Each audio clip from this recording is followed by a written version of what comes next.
For like a second, and then she was suddenly pulled into this strange place with a huge ectomisaur. Any idea what happened?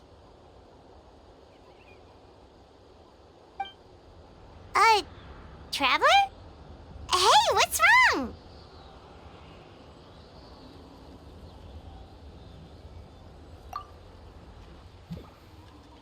Look, it's that baby ectomisaur.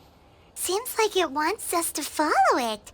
Paimon's adventurous side says we have to see where this leads.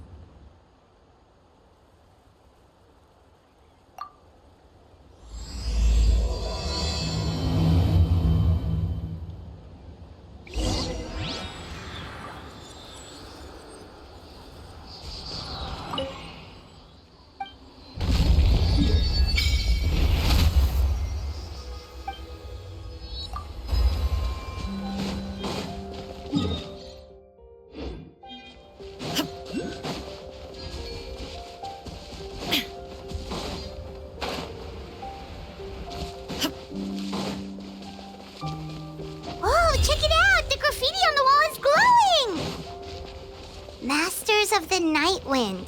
And by the looks of it, Masters of Nightlife, too.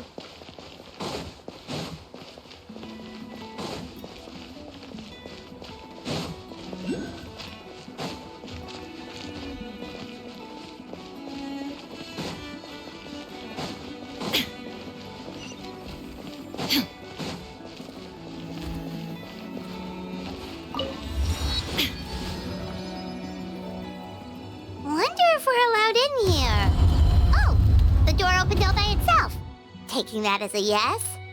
Aw, the ectomisaur from earlier! It's really here! Then let's go introduce ourselves!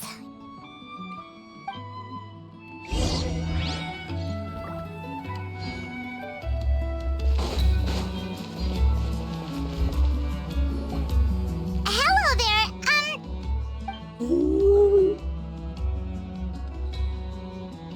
Okay. Probably doesn't understand what we're saying. Doesn't look like any cogs are turning in there.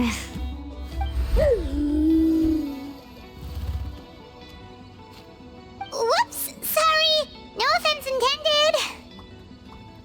You there! You dare disrespect our elder?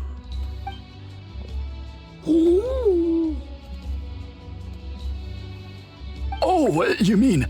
Oh, I see. Sorry, my mistake. Apparently you are here by invitation, in which case it's my job to make you feel welcome. Some introductions are in order. I am Koholam, one of the priests of our tribe. And this is our ectomisaur elder, the The great Tlapokpok-Teets-Tatel, a living totem among the masters of the Night Wind. Whoa, that's quite a tongue twister. In truth, we usually go with Elder Tlapo for short. You're welcome to do the same. Ah, I assume you're referring to our Elder's special ability. Elder Tlapo has been alive for many centuries and harbors secrets that even we priests are at a loss to explain. So your reaction is entirely natural. But one thing I can say for sure is that Elder Tlapo has appointed the two of you to an extremely important task. For this reason, I would like to ask you to undergo a test. What sort of task? And what kind of test? If it's all right with you, I'll take you to see our chief. He's in a much better position to answer your questions.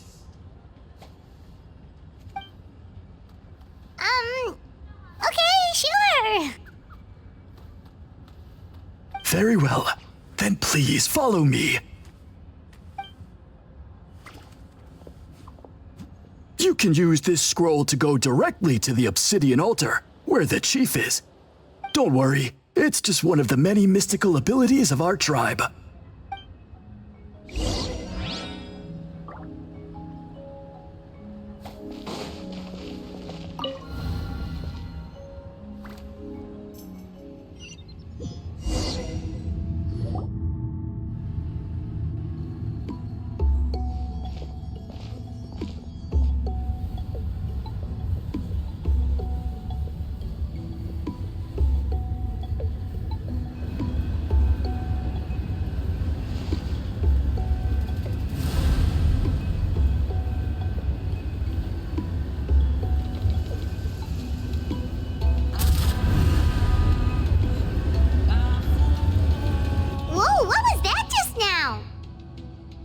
One of the routine duties of a priest.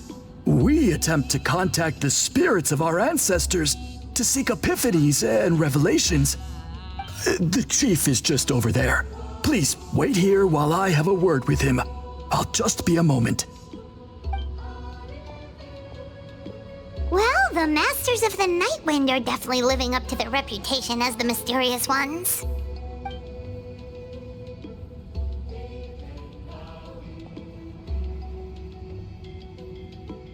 All right, I've told the chief why we're here, and now you may speak with him. Right this way. So, you two are the appointed ones. I am Chief Biram. Welcome, and thank you for your patience. So tall. Unusually so. Yes, I am aware, but I assure you, it's no cause for alarm. Oh, no, of course not. Sorry, Paimon just reacted without thinking. Ah, yes. Kaholam told me about that. As outsiders to our tribe, this is probably the first you've heard of such appointments. I'm sure the whole thing seems very confusing. Throughout our history, only members of the Masters of the Night Wind have been appointed to undertake these tasks. This is the first time an outsider has ever been chosen. Really? Allow me to explain. Our tribe has an old tradition of recording history in the form of woven scrolls. And not just our own history. We record the legends and heroic feats of all other tribes as well. It is a tradition we have observed for many centuries. We treat it as a solemn duty. However, when a major event occurs that affects all of Natlan, we record it on a different kind of scroll used for this exact purpose. And these scrolls can only be woven by someone of the Iktomisor Elder's choosing. When the Iktomisor Elder senses a major change in the ley lines, it will issue a formal declaration to appoint a creator for this scroll. Whoa, so you mean... Elder Tlapo sensed a ley line change quite some time ago. but had not yet designated the scroll weavers until you arrived. Okay, but just so you're aware, we don't know the first thing about weaving scrolls. As a matter of fact, that does not surprise me at all. How come? In the 200 years that Elder Talapo has held this position, none of the appointed ones have ever been experienced scroll weavers. Does that mean 200 years of major historical events have gone unrecorded? No. They all submitted scrolls in time, yet each of them claimed it was not their own work, but a gift from the spirits. Man, this tribe gets more mysterious by the second. Yes, well, that is the part that troubles me.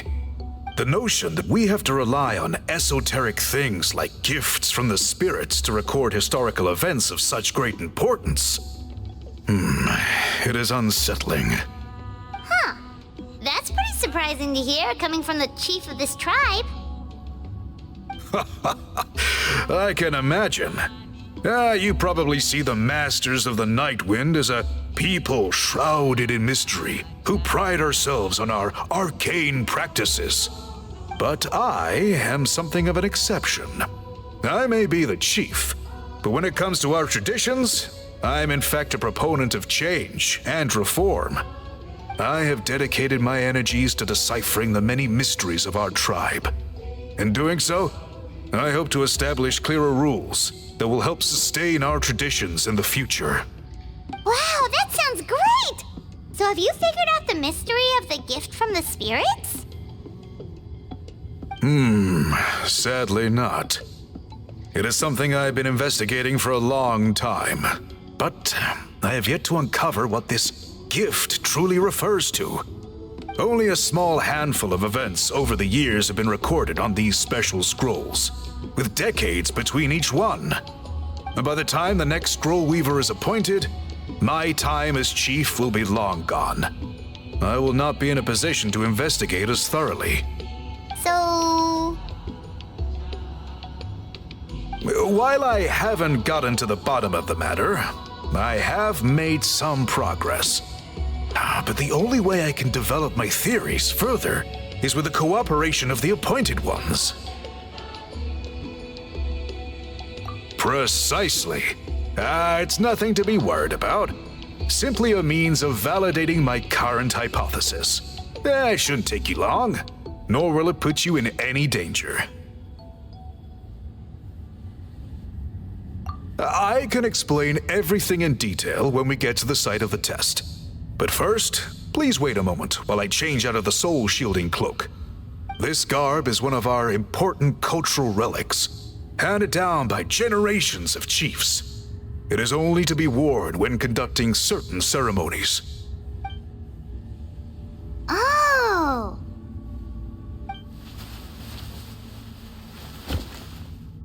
Please, follow me.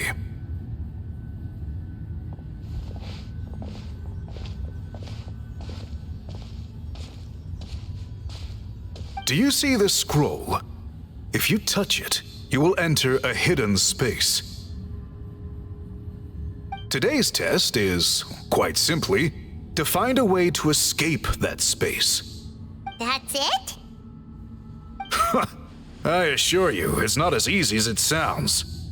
If you cannot find your own way out, I will of course intervene to bring you back here. But then, we will be no closer to solving this mystery. Good. Simply touch the scroll to begin the test.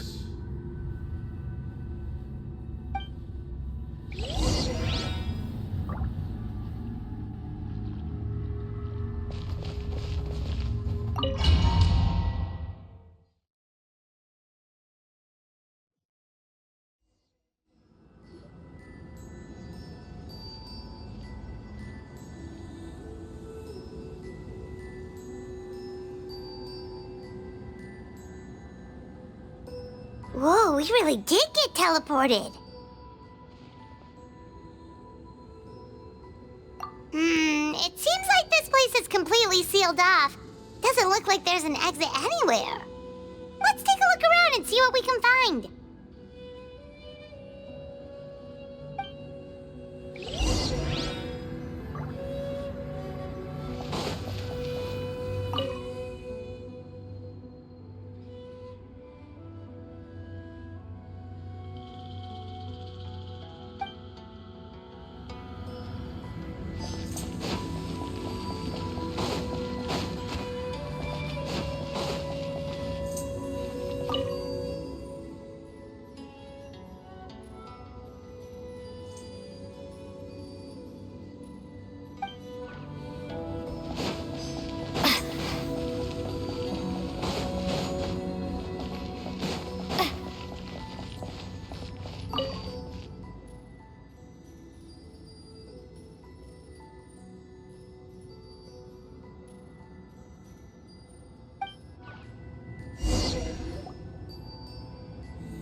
There are so many woven scrolls here.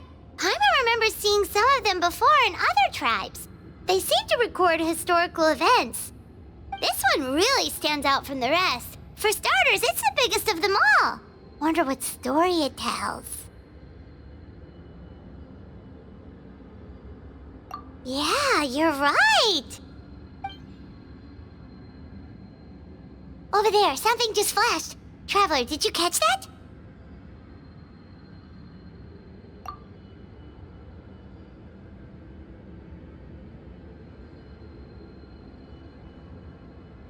Oh, right. Paimon's with you.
This looks like our ticket out of this place.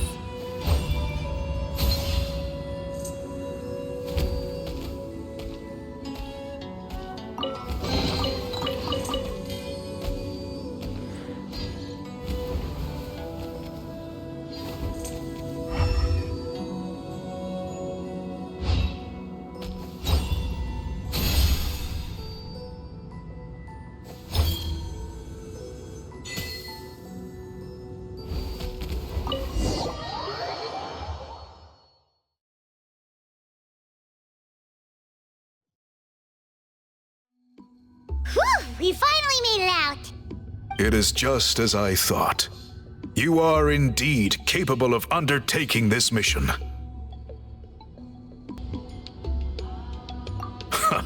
Yes. You saw many distinctive-looking scrolls there, didn't you? Sure did. This specific kind of scroll was left to us by our ancestors. Upon investigation, I discovered what sets it apart is the use of a color not featured in ordinary scrolls. It is a most mysterious color that most people cannot even detect. I myself had to employ special techniques to confirm its existence. Yet there are those who are born with a natural ability to perceive it. And that is why I wanted to test you. You mean... That space you just entered was an exhibition room for storing this variety of woven scrolls.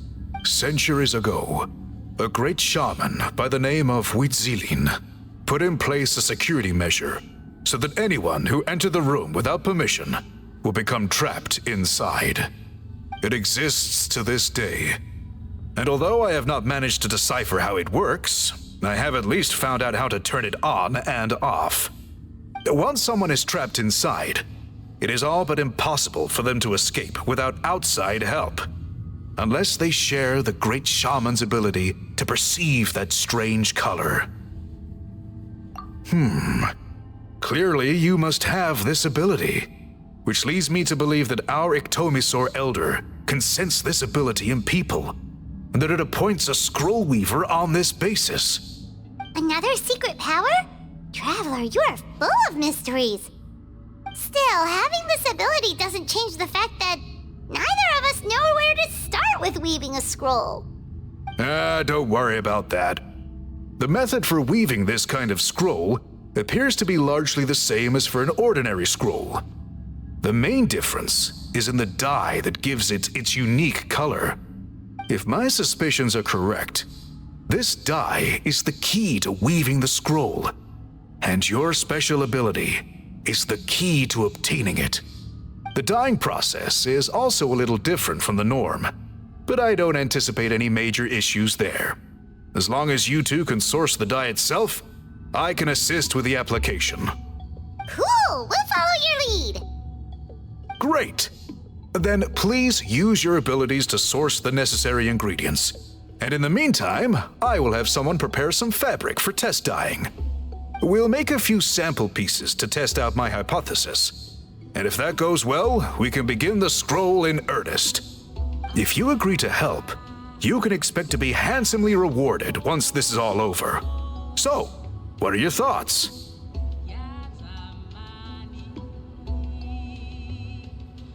Agreed, especially if there's a reward in it. What is the reward, by the way? Is it food? Paimon hopes it's food. Given the stakes involved for our tribe, I was thinking a substantial sum of mora would be appropriate. Surely that would be preferable to just a free meal. Mora works too. Anyway, how do we go about finding these ingredients? Are we supposed to just keep walking around Natlan until we stumble across them? Thankfully not. I've already identified a location where I suspect they may be found. And I've arranged for someone to guide you there. Your guide is waiting just outside. You can set off at your leisure.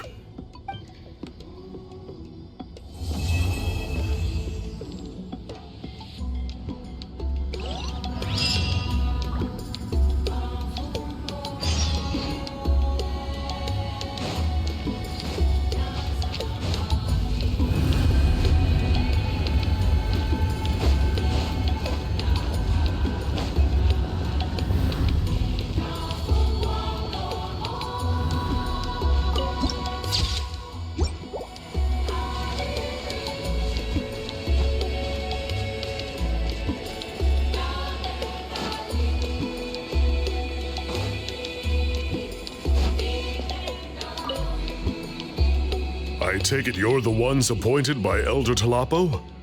Yep, and you are... Call me Toltec. The chief asked me to be your guide for the day. His messengers already filled me in on the situation, so just follow me.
So the guide is somewhere in this cave, huh?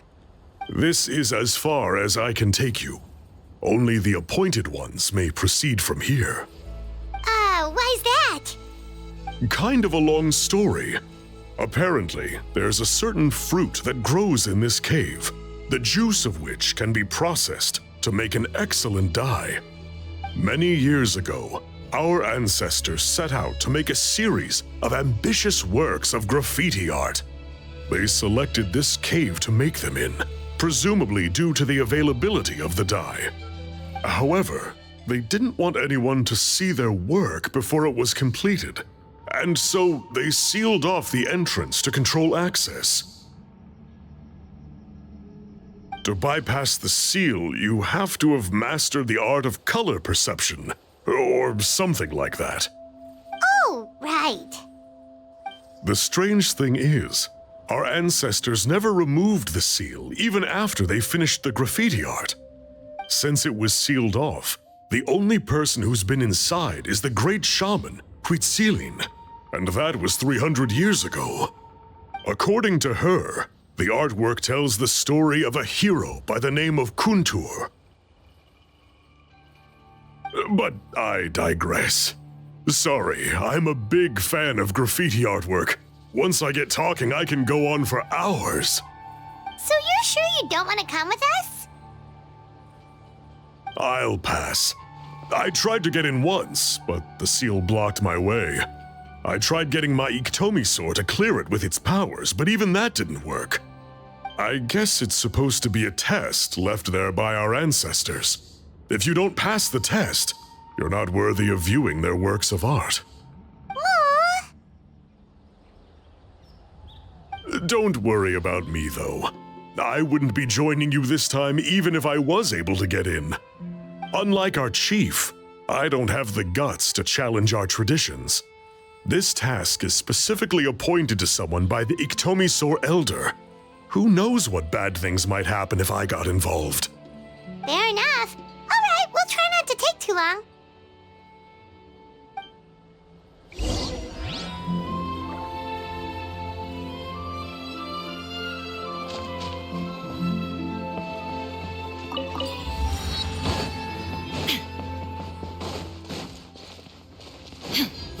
Shine down!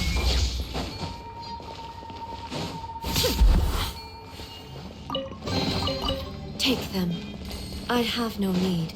Looks like there's no way past. Maybe try the same thing as before?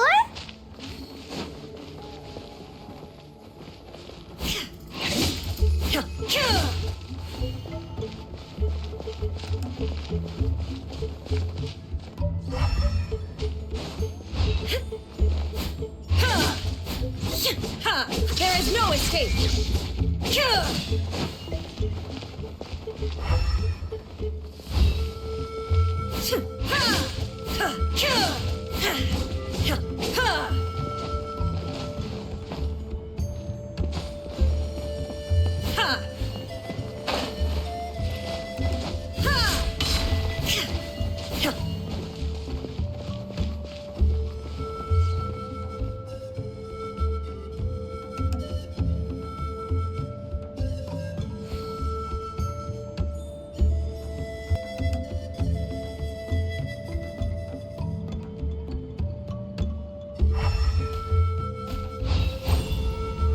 Hey, it worked! Let's head in and take a look. This should be the place. That fruit Toltec mentioned should be the one on the wall, right? Now the only question is, which ones do we pick? Well, go ahead, try it out!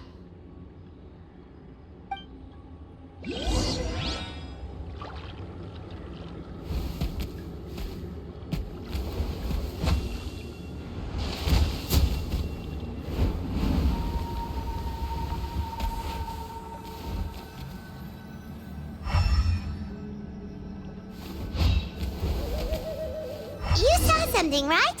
Whatever it was, grab it!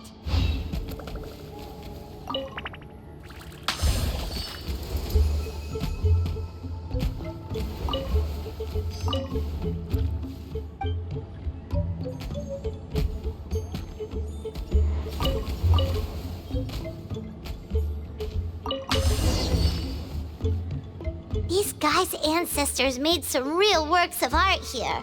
But based on what we've seen so far, it seems like there should be more to the story. Do you think maybe there's more artwork further inside? Seems kinda strange. Oh, no need. Paimon was just thinking aloud. Toltec's waiting for us, and we have a job to do. So maybe it's best if we head out now. Let's head back and meet up with Toltec.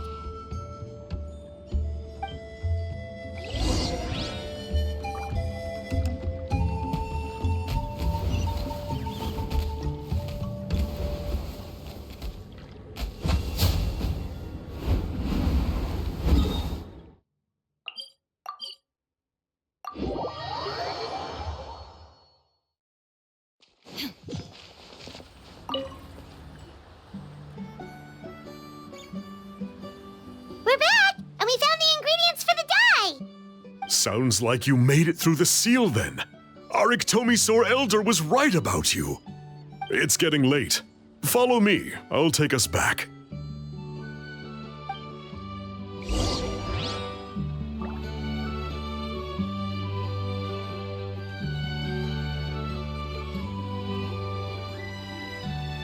Stand before it, alone and unchanging.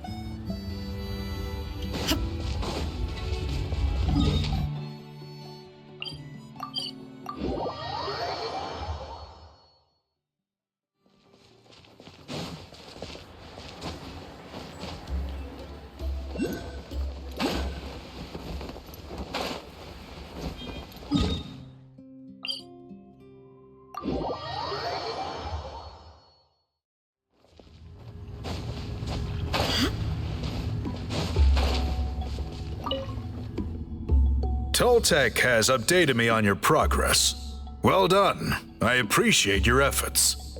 Sure thing! Here's the stuff for the dye.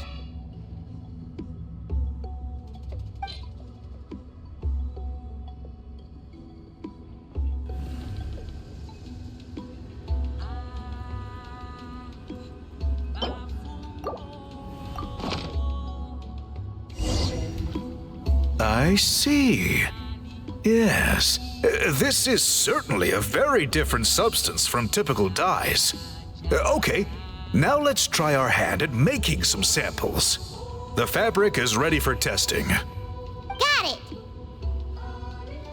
Please come with me.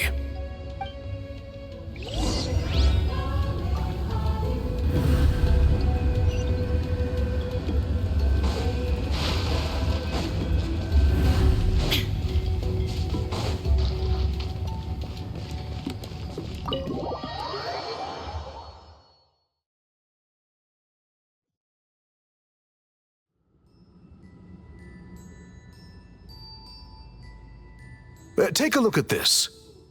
It's a woven scroll made by one of our ancestors. This is the kind of thing we're trying to make. Ooh! The person depicted is the legendary shaman, Huitzilin. She lived 200 years ago and was once appointed by the Iktomi Elder, like yourselves. She was especially skilled in the art of color manipulation, and of course completed her task with flying colors. This scroll is a record of her deeds, and was most likely the work of her own hand. The quality is simply breathtaking, even compared to other scrolls of this variety. Sadly, since she passed away, all of our Iktomi Elder's subsequent appointees have had to rely on the gift from the spirits to complete their work.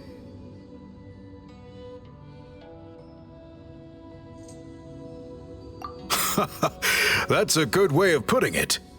My only quibble with your phrasing would be, it's not just me, but us. Now Paimon's getting excited.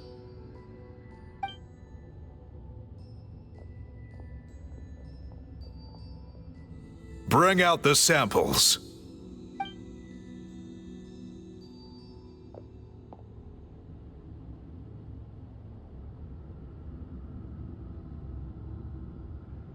Now, as I mentioned, the dyeing process is a little complicated, but I am confident you will manage. Just make sure to follow my instructions carefully.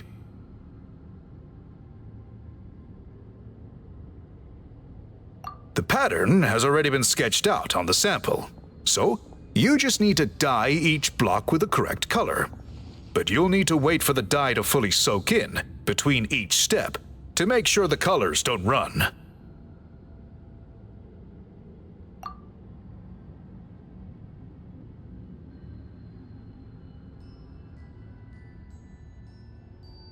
Ha ha ha! Good! The dye has taken to the fabric, and the pattern is crisp and clear. Next, apply all the remaining dye, and we should see that elusive signature color emerge. Okay, final step.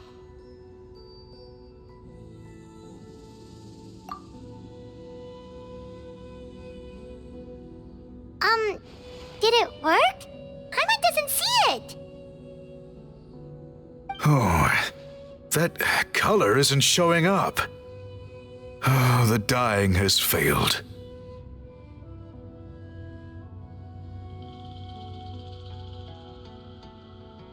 No, your technique was flawless. You did everything exactly as instructed. It would have made no difference if I'd done it myself. Then what went wrong? It could be the weaving technique, or maybe the dye has to be applied in a different way. Oh, whatever the case, it looks like I have failed to get to the bottom of this mystery. Sorry, Paimon wishes we could do more to help. I am the one who should be apologizing. I made you do so much work, and it was for nothing. I will, of course, honor my commitment to compensate you for your trouble, but I do hope you won't give up on this task. I plan to keep investigating, and will be sure to keep you updated with any progress. Don't worry, we're not quitters. Paimon does have a question, though. This whole process of recording history on woven scrolls seems so complicated. Why don't you just write it down instead? You said yourself you're all about change and reform. Well, this seems like a pretty good place to start, don't you think? Writing things down would be easier for everyone, and your records would be more detailed. I think you perhaps misunderstood my philosophy, but that's okay. I can answer your question, but there's somewhere I need to show you first.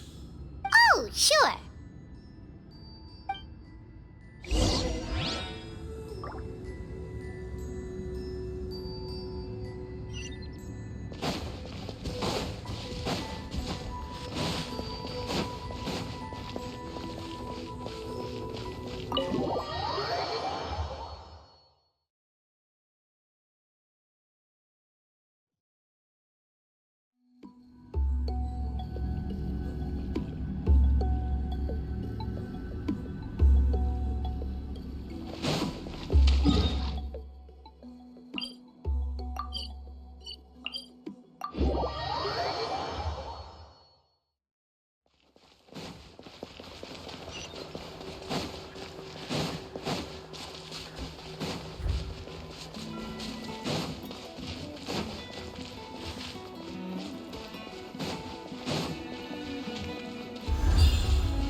Look at this view.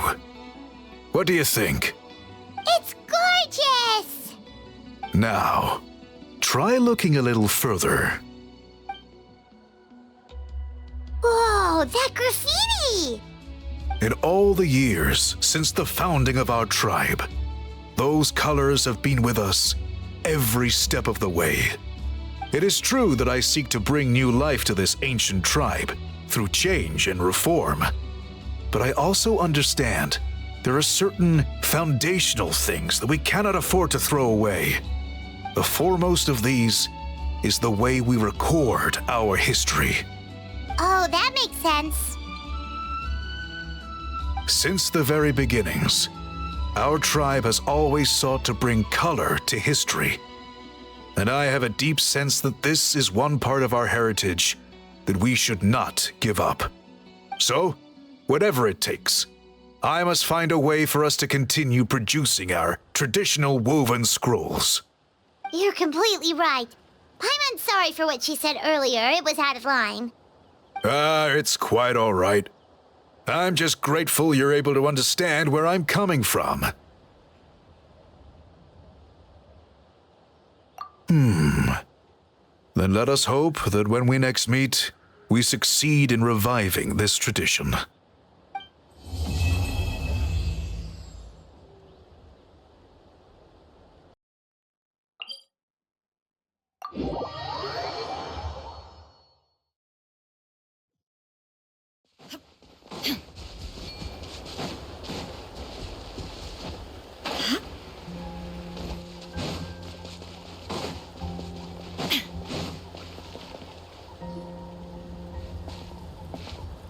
Huh? What are the Fatui doing here? That's a little concerning. Let's go over there and see what they're up to. Also, how did they get this close to a tribal settlement? Huh. All the Fatui left in Natlan are probably the captain's subordinates. That basically makes them followers of one of Natlan's heroes. Still, once a Fatus, always a Fatus. Something seems off seeing them here. Let's go check it out.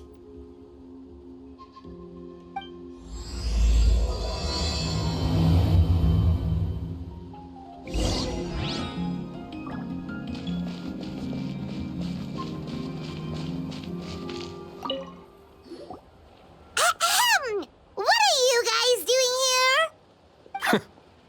Following orders. If you have a problem, take it up with our employer. Hey, what's with the attitude? Can the Fatui even work for a private employer? This is Grudok. I hired him to be my bodyguard in Natlan. As you can see, he's not the sociable type. I'm sorry for any offense.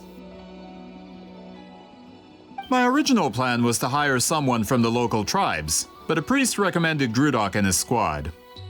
I was told they were capable fighters and had the time to spare, so they fit the bill.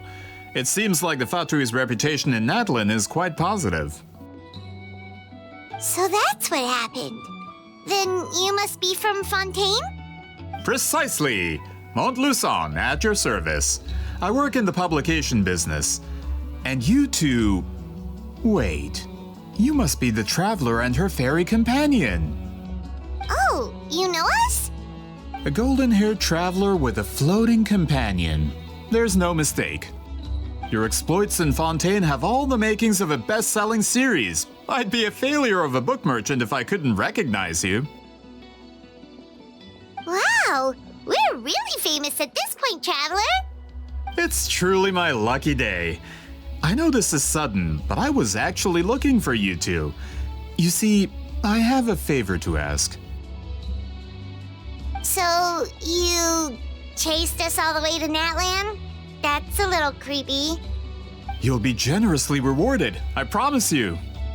Well, at least he got straight to the point. Should we hear what he has to say?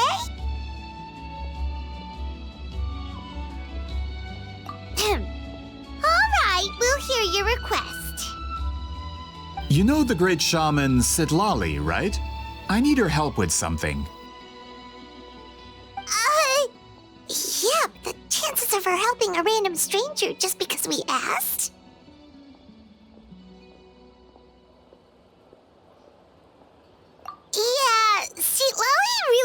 like dealing with strangers. I heard about that from other members of her tribe. But they told me if one person could convince her, it would be the golden-haired traveler. If you manage it, I'll even double your pay. Oh yeah, we should definitely get to the bottom of that first. It's kind of a long story, and there's tribal history involved, so you should hear it from an expert. Alie, if you could. Of course. I don't often have an eager audience for this kind of thing. Nice to meet you. The name's Alie. I'm a researcher from the Fontaine Research Institute. Unlike most researchers, I have a keen interest in ancient ruins. That's why I was invited to join Monsieur Montluçon's team. Have you heard of the legend of the great shaman Huitzilin?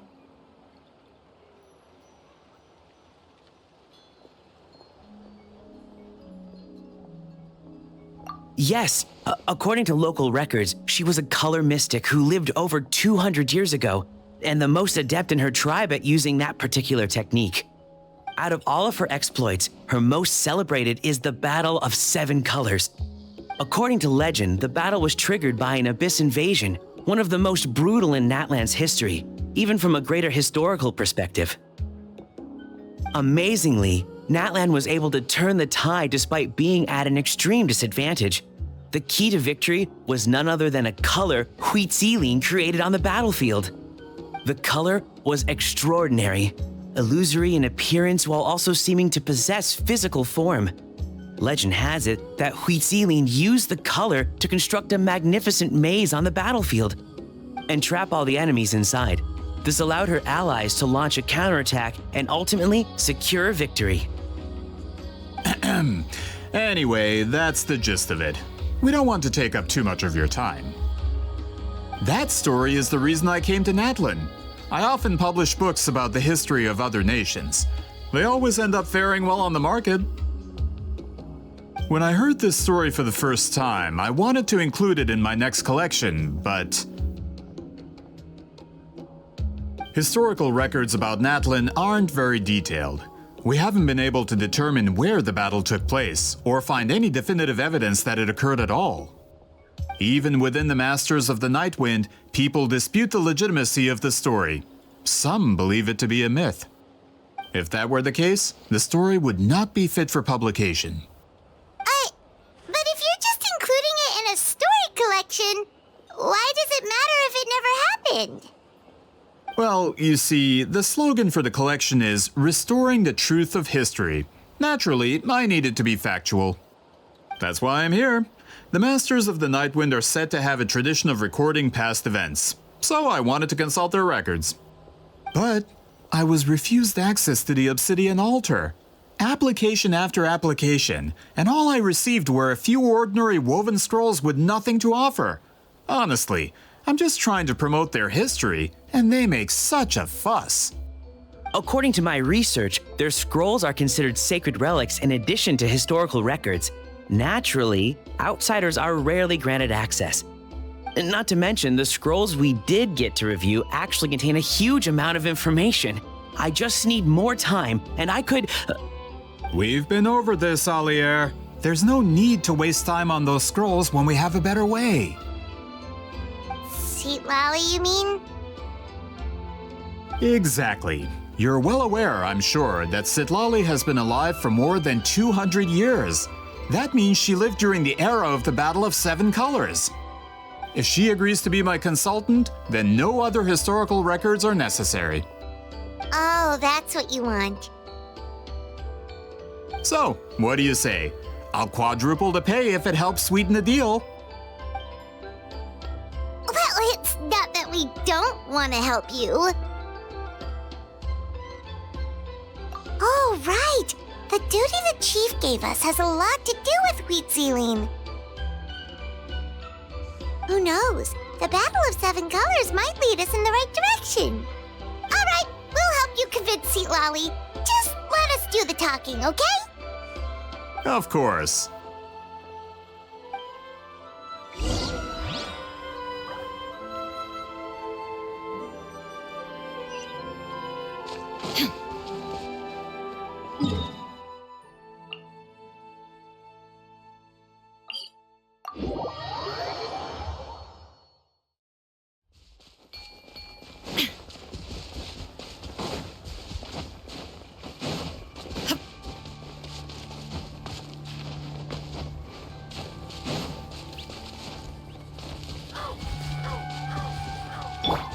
moon rises.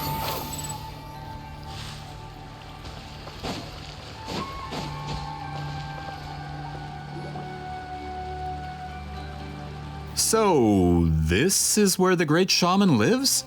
A bit far from civilization, isn't it? I hope the person who pointed us in this direction wasn't mistaken. For someone like Citali, it actually makes a lot of sense. Is this graffiti her work too? I wonder if it's a cultural practice. If I could just copy it down, We're here for a reason, Alier. As agreed, you two can do the talking, and we'll wait for you here. Okay, we'll go knock on the door. Hopefully she's not hungover.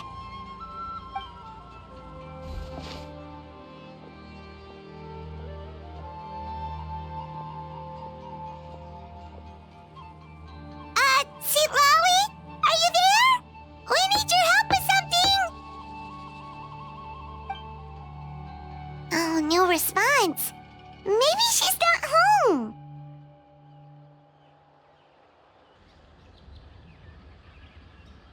Oh, Granny Itsui? Are you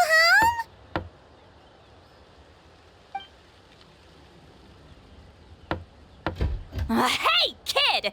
If you're here to challenge me, book an appointment first.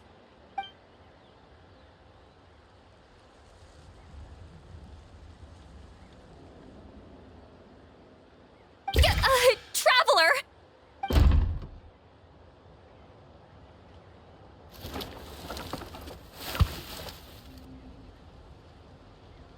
Looks like we came at a bad time. Are you still there? Just come in. We can talk inside. Well, at least we didn't get turned away.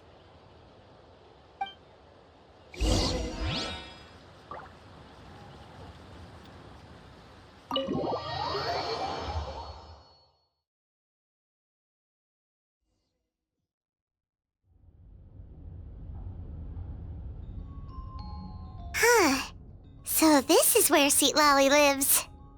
I, didn't have time to fully clean up the place. Complain if you want. Menial housework means nothing to a great shaman like myself. Besides, in light novels, people who keep everything neat and tidy are always too boring to be the protagonists.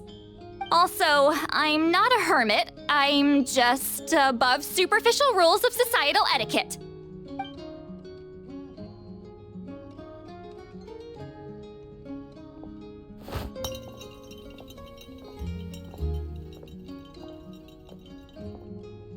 She sure does care a lot about what we think of her. Oh, and that spell I used to transfer my senses to you? You're not still, experiencing the side effects, are you? It's my duty as a great shaman to check that kind of thing. Oh, you mean when we could hear your thoughts? Nope. It's been so long, we don't have to worry about that anymore, right? Then why do I hear the traveler's thoughts in my head? What?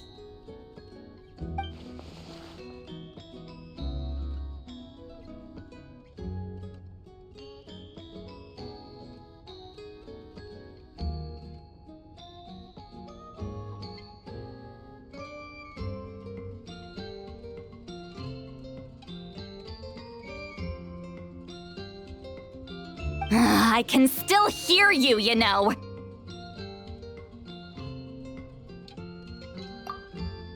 Don't bother. I'll find a way to fix it. First you hear my thoughts, now I'm hearing your thoughts. It was just a simple spell. I use it on you, and now it's on the fritz. Forget it. Just tell me why you're here. Well, someone asked us to ask you to be their consultant. They have questions about the history of Natlan. So they asked the hero of Natlan to put in a good word? Sounds like they know I don't usually trouble myself with other people's problems. The pay is really good.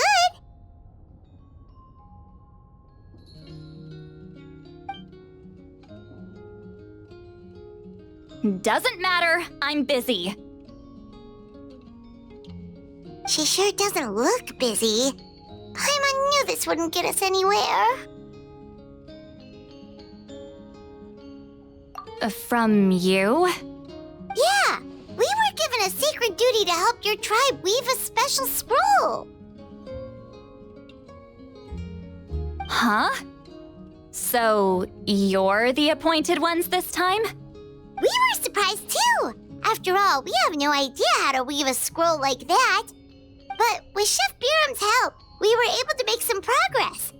We still haven't succeeded, but we learned that the key to weaving the scroll is a special kind of color. The historical event those men want to ask about also involves color. If you help them, you might end up helping us too.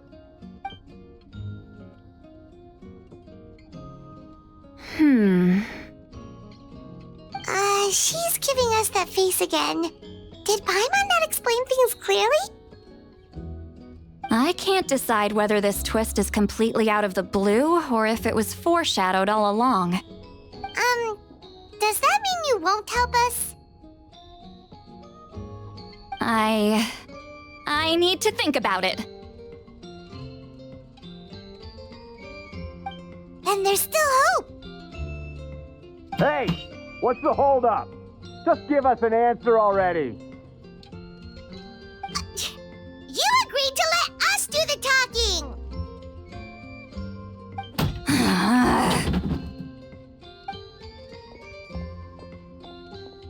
Citali!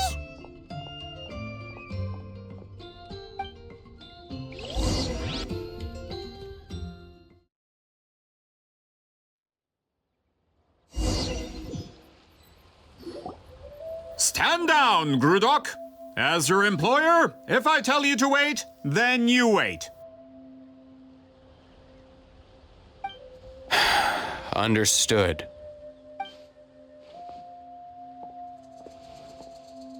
You're the great shaman who's been alive for centuries? But you're so...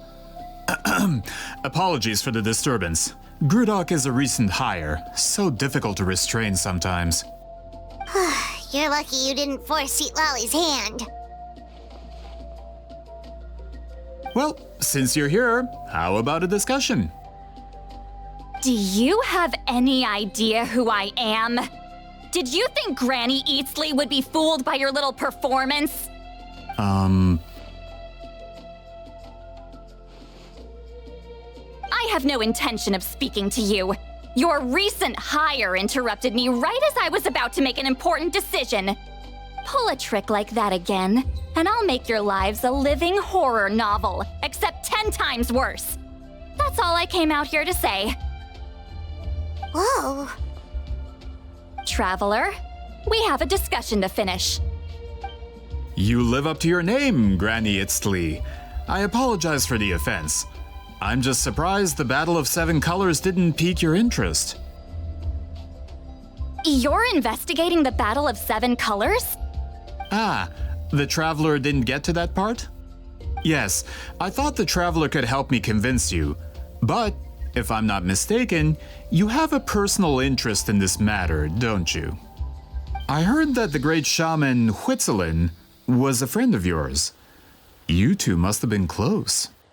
If I can resolve the controversy and prove the battle took place, I'll include it in my next collection. Then, all of Teyvat will learn the truth. With your support, your friend's heroic deeds will once again be known throughout the land. Inspiring, don't you think?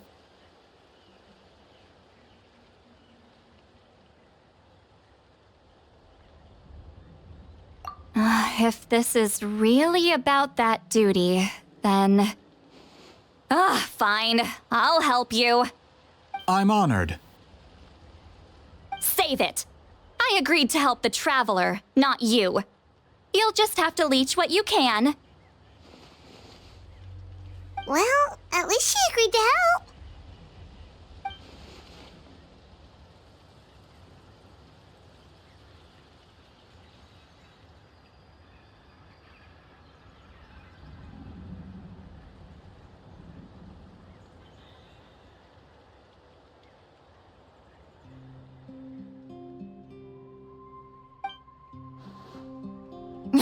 you calling heartless? Not a problem. I always plan to work with the Traveler. So, did you directly experience any events of the battle? Do you have any idea where it took place? Can you think of any relics we could use to prove it? Talk at me, why don't you?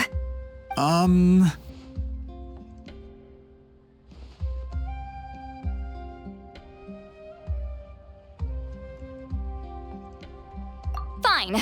No, no, and no.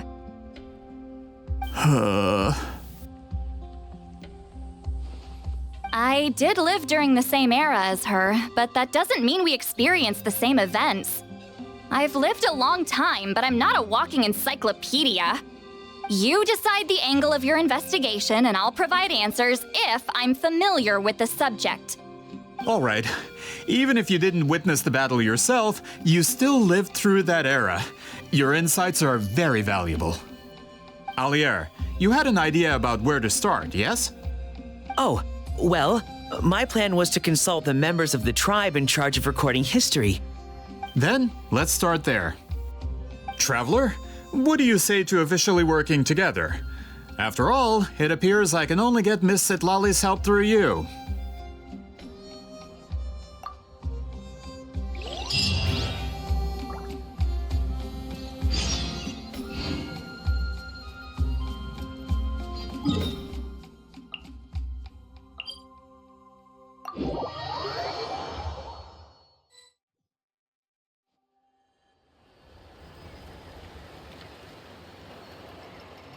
You don't seem super invested in this whole thing, Citali.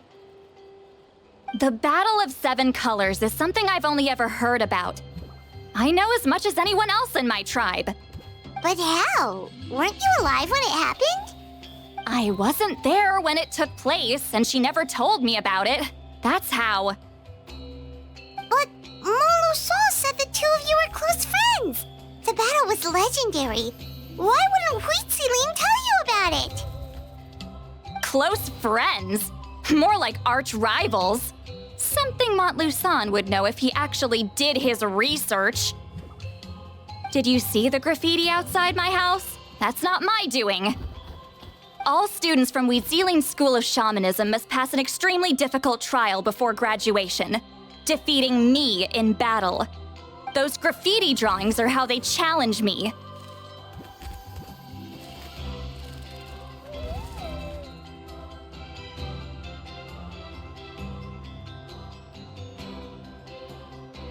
Of course, none of them ever succeeded.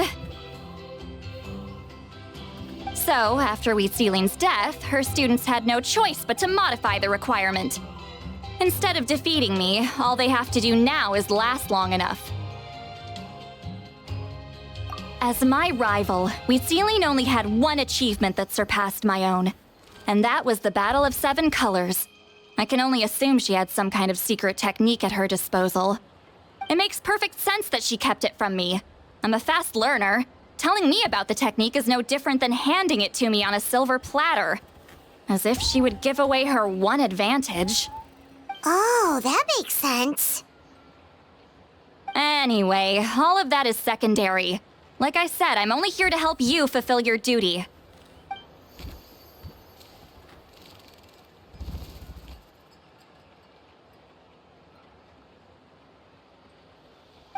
Don't misunderstand. This duty is important for my tribe, too. A great shaman should do her part to see it done.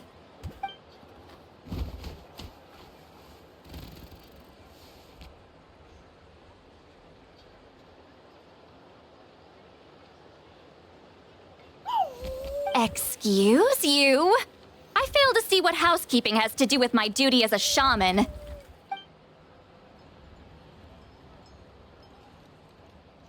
Why is it that you're the one whose thoughts are exposed, but I'm still the one suffering? I need to get to the bottom of this. Excuse me, great shaman, but we have a situation over here. We could really use your help. Okay.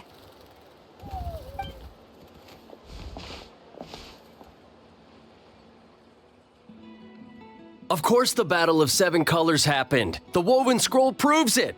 Wheat Ceiling used a mysterious color to construct a maze and trap the enemies inside. That's just your interpretation. There's more than one way to understand that scroll. Besides, constructing a maze out of color is ridiculous. Wheat Ceiling was one of the most powerful shamans of her time. She definitely could have pulled it off. That's the biggest problem. She had students. Why not pass it down? A technique that powerful, and no shaman since has ever used it? Her students are keeping it a secret, of course. If you knew a technique like that, you'd be a fool to show it to just anyone.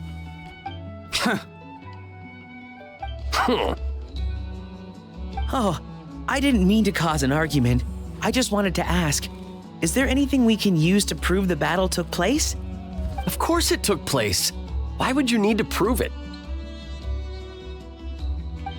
You'll have to excuse him. Some people in our tribe insist on clinging to outdated views of history. I'd give up now if I were you. It only gets more ridiculous from here. Please don't fight. Wow, so the battle really is controversial. Am I the outdated one? Kids these days can't find anything better to argue about? These arguments are precisely why I hesitate to include this story in my collection. Neither side was able to offer anything useful. What should we do?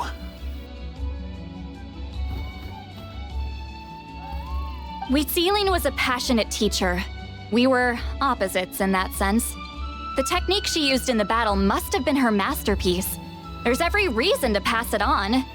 Still, if the technique is powerful enough to single-handedly stop an invasion, it also makes sense that her disciples would keep it a secret. We should check with the students from her school. If we can confirm the technique exists, we can deduce certain things about the battle. But as far as I know, most of the shamans from her school occupy high positions in the tribe. Not the type of people outsiders like us can speak to on a whim. Right. The obsidian altar is off limits to you. But, if I go... Is there a problem? Most of Wheat Ceiling students are respected priests in the tribe. But that means they had to go through me. Or try, at least. I, of course, humiliated them from a young age. Those who hold the position now are the ones who lasted long enough before I wiped the floor with them. If I show up without warning, they'll run for dear life. That's not gonna get us any answers.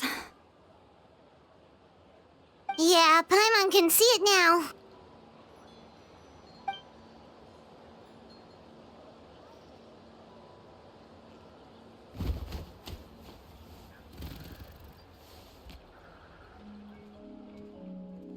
Hey, don't jump to conclusions. That was just a metaphor.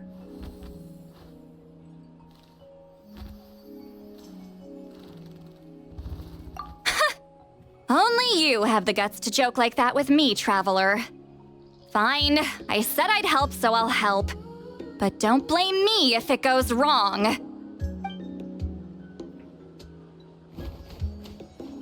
Alright, the rest of you can wait for us here. We appreciate the help.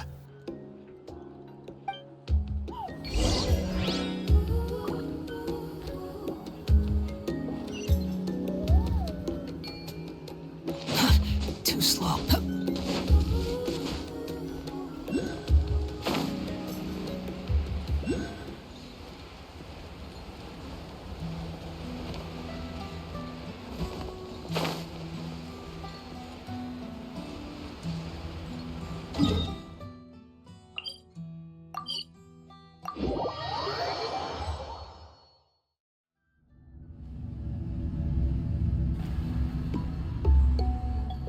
Oh, are you in the middle of a ceremony? Granny Eatsley?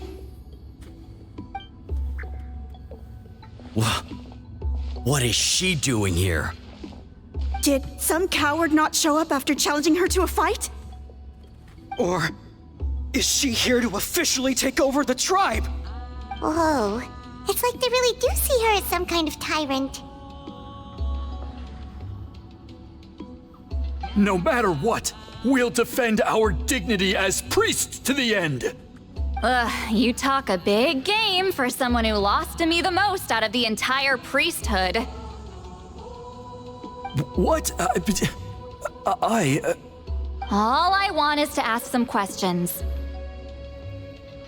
So, you're here to interrogate us? Someone didn't sit pretty for their beating? Is that it? You want their name, don't you? We should just run!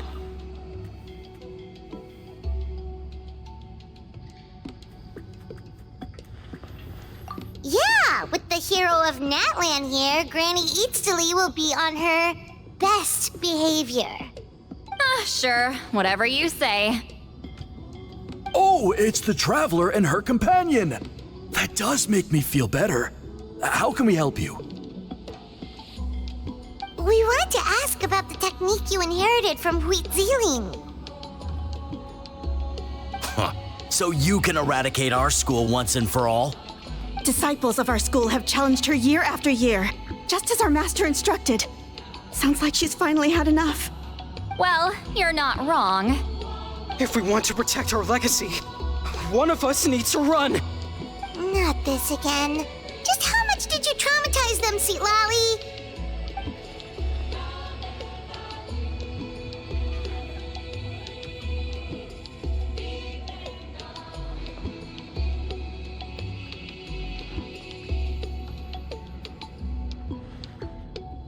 Hey! You can't just say whatever you want just because it's in your head. I'm Granny Eatstily. A mere mention of my name and kids burst into tears. Love and respect? No one has the guts for that.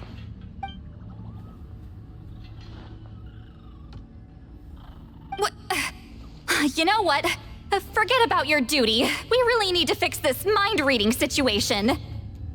Sorry to disappoint, but if you're here to question whether we're qualified to inherit our master's legacy, we're not going down without a fight.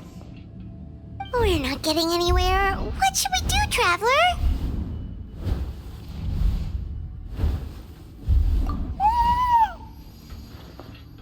Huh? Oh, it's you. Elder Tlapo! Oh, we must have disturbed your meditation. Our deepest apologies. Please forgive us.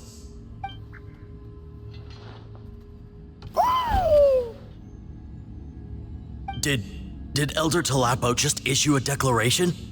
From what I can tell, in a single word, the message was... friend? Is Elder Tlapo telling us to treat Granny Eatstily as a friend? That's not possible, is it? Oh, you forget yourselves, my friends. You are esteemed priests of our tribe. Where are your manners? But Chief! I didn't expect to see you here, great shaman. My sincere apologies for the lack of hospitality.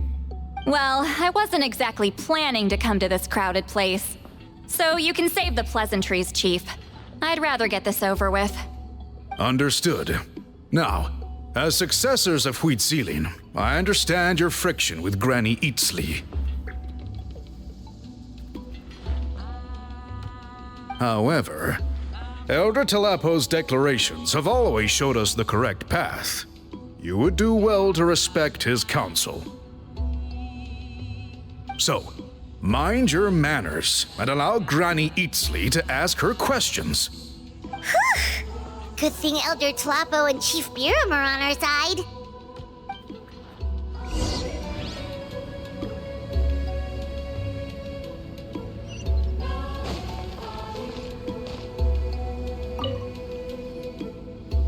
Hi there, Elder Tlapo!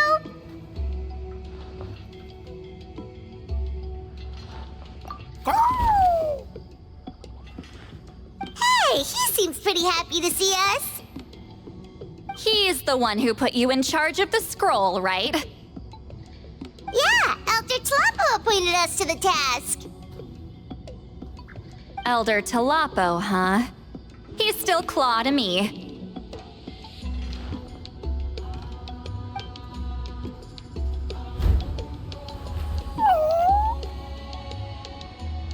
Hey, Hey, don't pull that cutesy stuff with me.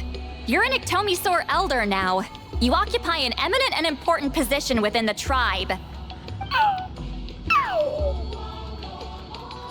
So, you already know each other? Claw was only this big when we first met. He was Wheatzealing's Saurian companion back then. She kept dragging him to my place, so over time, we got to know each other.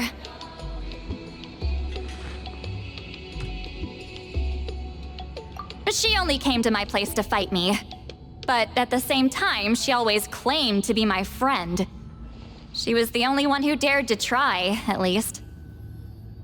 Well, you've lived a long time. You've probably made a bunch of friends over the years, right? The more time you have, the more friends you lose. Oh, Anyway, let's get back to business. I hate talking about the past.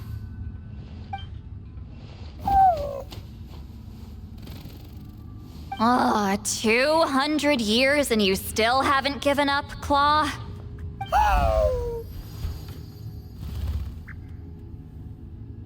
I still haven't made up my mind, so you should head back. Traveler, Paimon, let's go.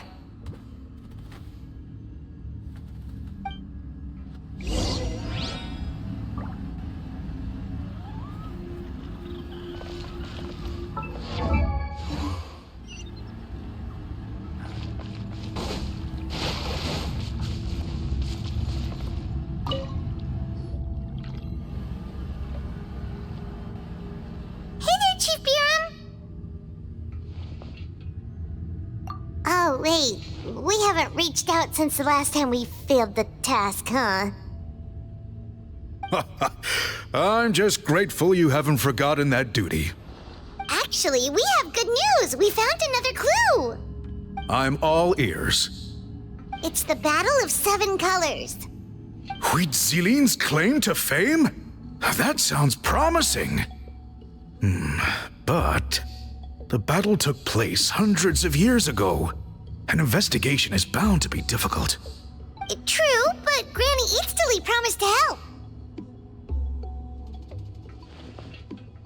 Is that so? Huh. I've tried seeking her help in the past, but I never managed to coax her out. You should cherish this opportunity. Hey, don't complain! None of the previous chiefs succeeded either. Forgive me. That wasn't my intention. It was a comment on my own failings.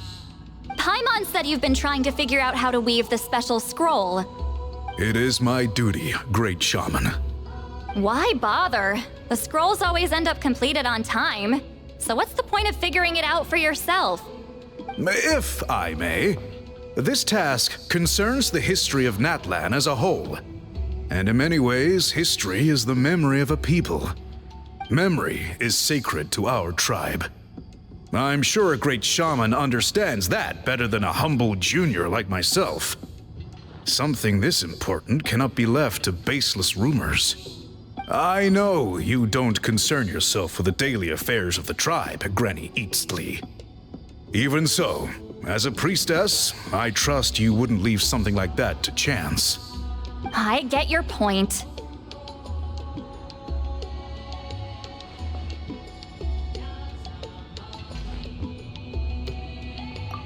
Of course, the one time I wish you could read my mind, it doesn't work.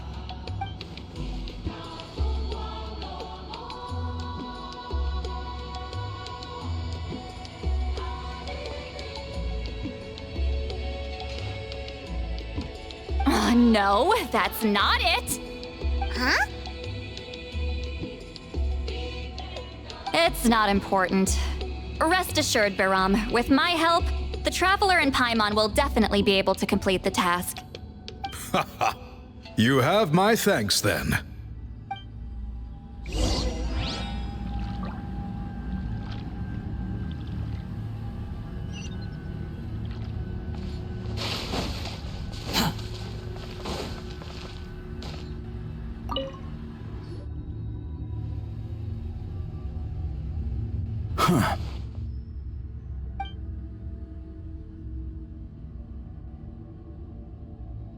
So are you here to test whether we're qualified to inherit Master Wheatselian's legacy?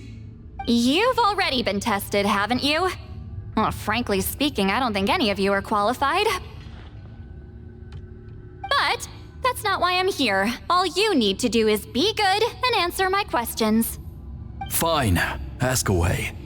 You've heard of the Battle of Seven Colors, right? Of course. It's our master's claim to fame. An immortal legend inscribed in the very history of our tribe. Then I'm sure you know there are those who question whether it actually occurred. I did hear people arguing about that the other day. It's disgraceful. How can they question something like that? It doesn't surprise me. Natlan has had more tourism lately.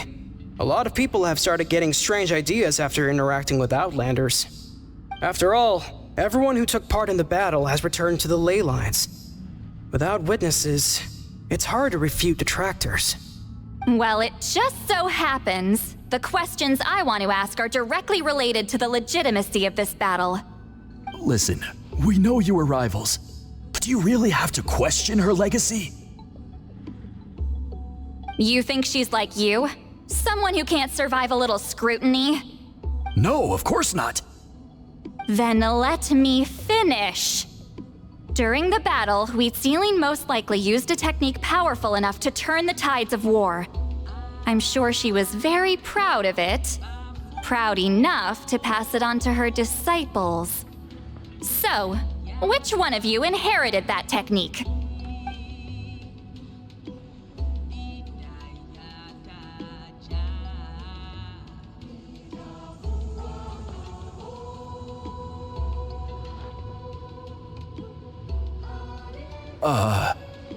I don't think any of us have heard of it.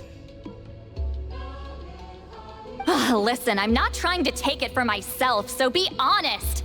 With or without it, I can wipe the floor with any of you. Yeah, no objections there. But I'm telling the truth. None of us have ever heard of that technique. What's wrong with her? Why would she let it go extinct? Master's body of work is massive. No one student could hope to learn all her techniques. Mastering just a few already takes a lot of effort. Master had no choice but to recruit many students, split up what she knew into different portions, and pass it down through various individuals. So even though we see ourselves as representatives of Wheatselian's school of shamanism, what we know isn't the sum of her legacy. Actually, I know of a shaman family that inherited some of Master's techniques. The family fell on hard times and lost the right to the priesthood. Still could be worth a shot. But if they inherited Wheatselian's secret technique, shouldn't the family be thriving? Well, it's the only thing I can think of. All right, give me their address. I'll mark it out on your map. To be honest, I'm not optimistic about the future of this investigation.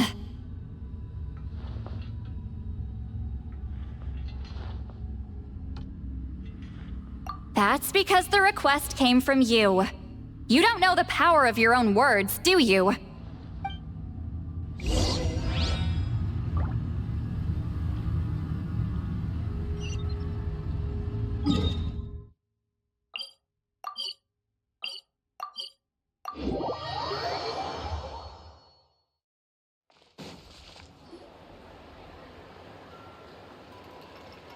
Proving the legitimacy of this battle seems more hopeless by the second. Nothing we can do about that.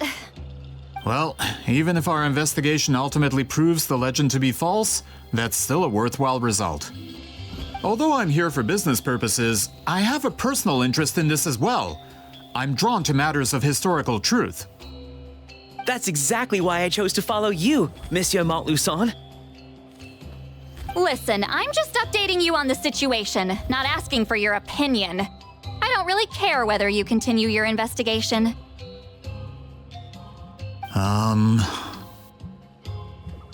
And Traveler, you came to me for help with your scroll weaving duty, right? You thought looking into the Battle of Seven Colors could give you answers. That's understandable. But based on our progress, I'd say this is a dead end. Instead of wasting time, you might consider taking a different approach. I'll try to think of another way to help you. Respected traveler, let's not forget about the compensation I promised. You shall have it in full. Extra, if that's what it takes. What makes you say that? Yeah, based on what you've told us so far, it kinda seems like there's unresolved tension between you two. You think so? She claimed to be your friend, but picked fights with you nonstop, and never told you about her biggest accomplishment.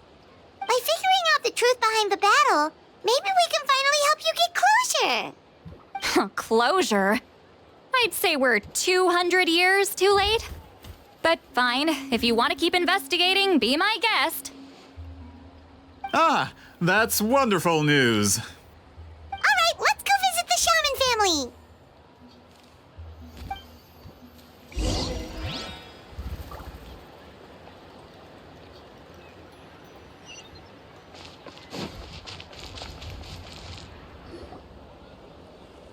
Hello, are you Aishaman? Yep, that's me.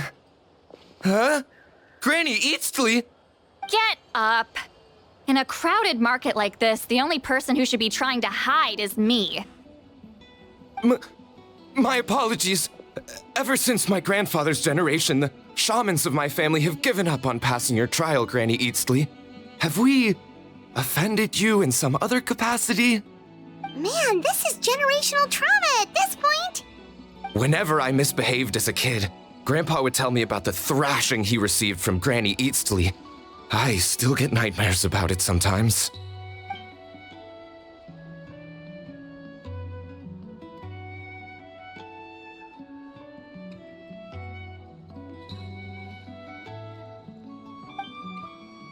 Hey, don't get any funny ideas.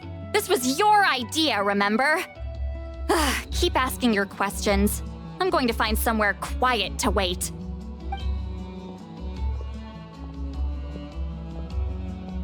Okay, so your family studied under Huitzilin, right? Yes, although that pretty much ended with my grandfather's generation, unfortunately. The techniques my family learned from Huitzilin didn't have much practical use in terms of tribal affairs, so during my grandfather's time, we quit the priesthood.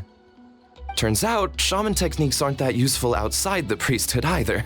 So over time, we abandoned them altogether. Of course, it's possible that we were just too foolish to understand the true power of those teachings. After all, Huitzilin was a genius. None of her students have been able to fully reproduce her talent. Do you know which techniques were passed on to your family? I'm not sure. As a kid, I remember hearing my grandfather talk about them, but it's not like I can use them myself. Just think about it for a sec. Do you remember anything about a technique that can decide the outcome of a battle? Decide the outcome of a battle? No, I don't remember anything like that. Besides, my family wasn't really known for our talent. If a technique like that exists, I doubt Huitzilin would pass it on to us. You might have better luck asking one of the priests. They're descendants of Huitzilin's most gifted students. Well, looks like we're back where we started. Still no definitive evidence the Battle of Seven Colors took place. Alier, do you think we have enough to draw a conclusion? All we have are non-witness accounts. We could put together an interview, but that's not going to hold up in academic circles. Then we have to keep going. Oh, you're investigating the Battle of Seven Colors? Yeah, you know about it? Not a lot, but there's something special about my family. In addition to shaman techniques, Huitzilin's stories were passed down to us as well. Say what you want about my ancestors' dedication to shamanism, but they definitely paid attention to those stories. And of course, the Battle of Seven Colors is the most exciting story of them all. We don't need another story. We need something concrete. Does no one in your tribe understand that? I'm not sure if this is helpful, but The story passed down in my family is a little different from the one told in the tribe. Really?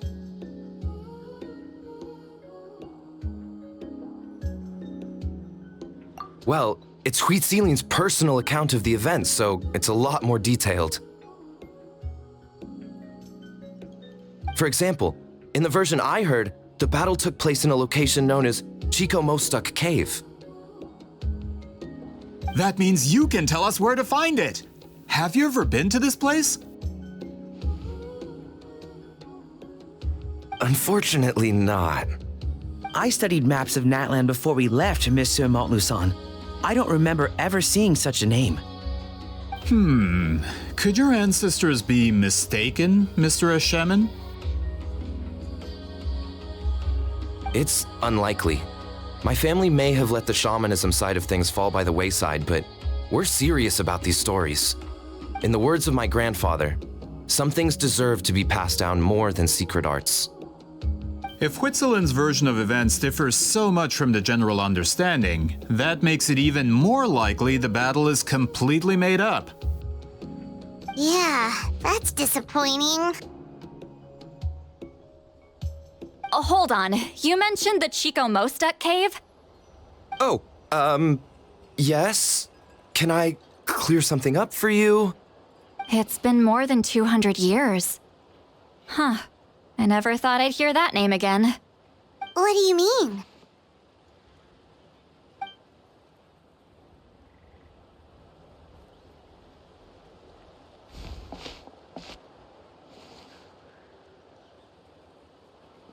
That location is now known as the Valley of Fog.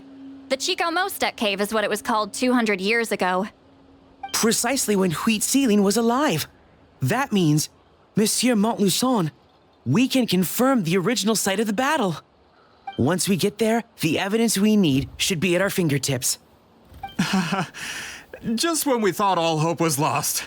I never doubted you, great shaman. Allow me to present you with a gift as thanks. Save it. Flattery won't get you anywhere with me. Wait, Mr. Montluçon works in publishing. You're a huge fan of light novels, right, Citali? Maybe he could get you some that are out of print. Really? Out of print, huh? Sure. Do you have any in mind? Well, if we're talking collectibles, then the first edition of Shogun Almighty Reborn as Raiden with Unlimited Power is a must. It's the first major hit of the isekai genre. Several editions have gone to print, but copies of the first edition are exceedingly rare and valuable. I see.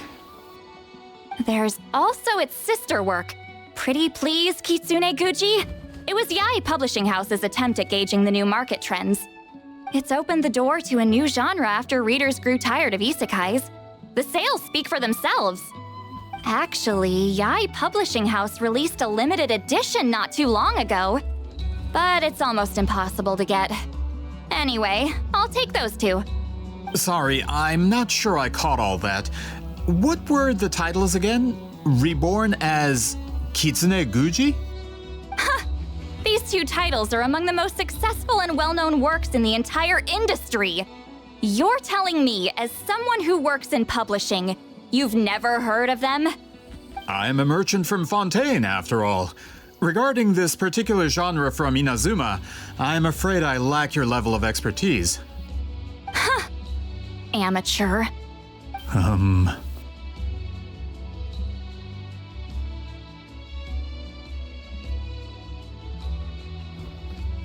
Of course! Sounds like a perfect arrangement. Now, there's no time to waste. We should head to the site of the battle right away. Once we get there, it'll take a bit more work to determine the actual location. Right now, all we have is a general idea. Well, I'm sure Miss Citali can help us with that. Have you even looked at the time? It's already evening, and I have important plans tonight. You expect me to work through the night? Well, what do you think, traveler?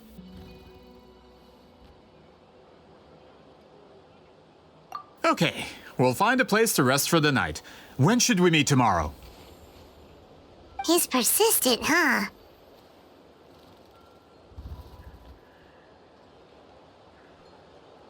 How about noon?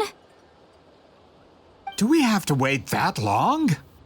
Great shamans have important matters to attend to in the morning.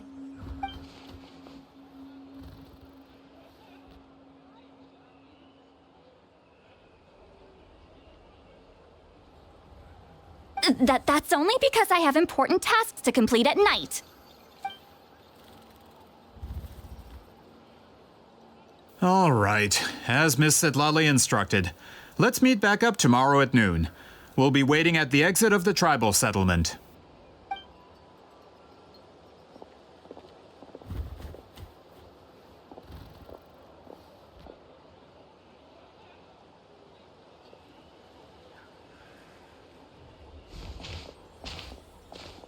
Sorry, I just wanted to ask, is Granny Eatsley satisfied with my answer? Yeah, of course. You really helped us out. Oh, good. I'm glad I didn't offend her somehow. You're really that scared of her?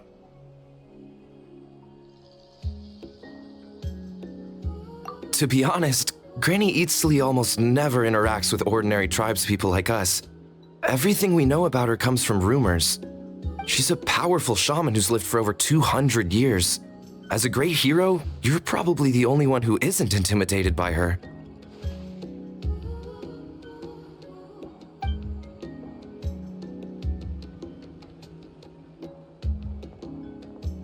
Well, thanks for today, Citali.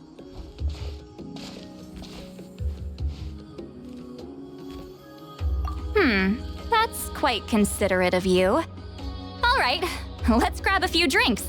Just like last time. Wait, didn't you say you had important plans tonight? What did you think I meant? Does that mean you've gone drinking every night for the past 200 years? Now Paimon's worried about your health. No, I've had enough socializing for one day. I know somewhere quiet. We can just buy some drinks and head over.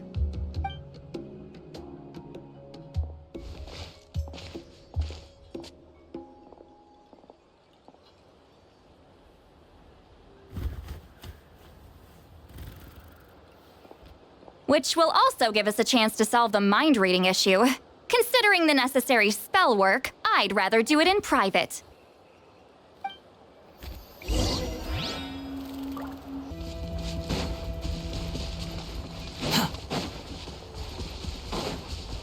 Watch out, or you'll get singed.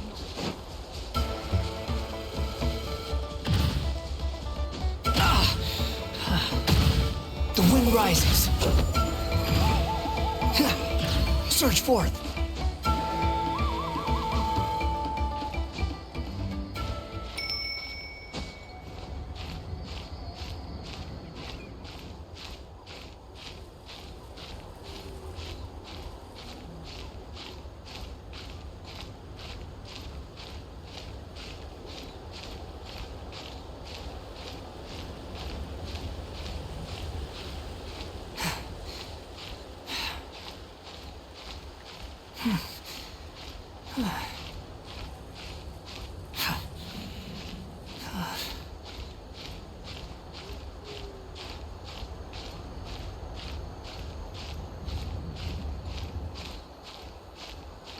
Is this the place? No, further up. Further up?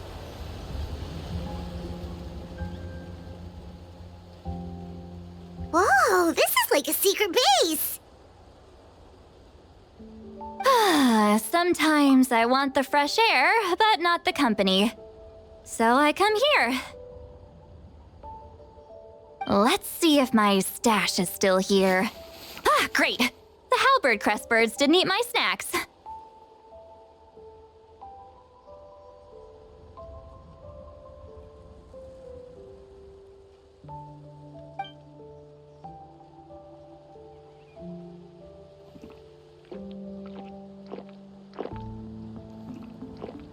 Now for the mind-reading issue.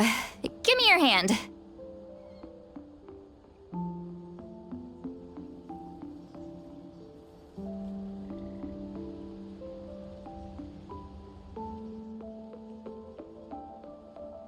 It might take a little longer, actually.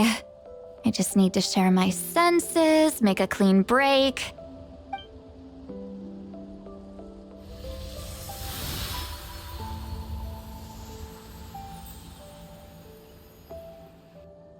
And that should do it, right?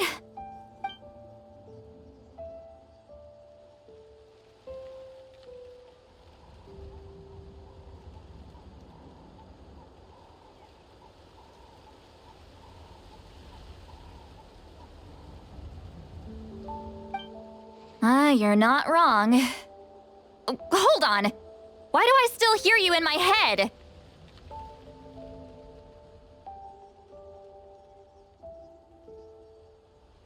Oh, did I not separate our senses completely? Maybe using my palm isn't enough? Close your eyes.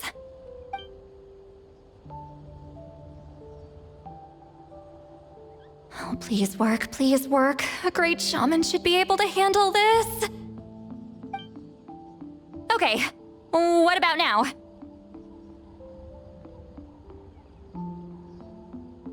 Huh? And now?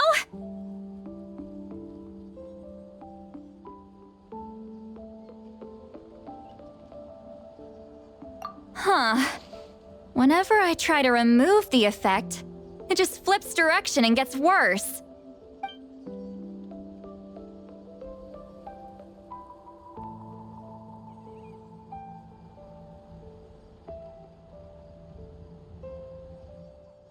That was just to help with the spell. Ah, shoot. I still hear you.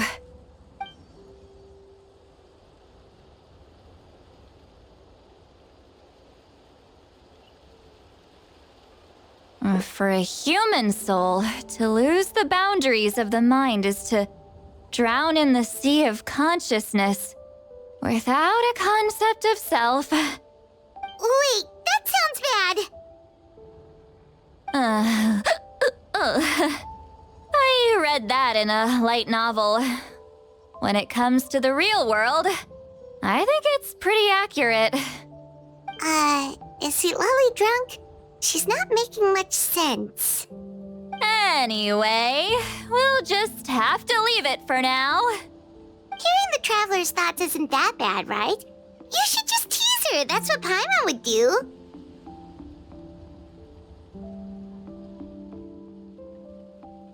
It's just... I'm not good at this. I'm not used to being close to people. Sorry, I said we could be friends, but I guess I'm not ready. I'm used to being Granny Eatsley. Someone intimidating, someone people are scared to approach.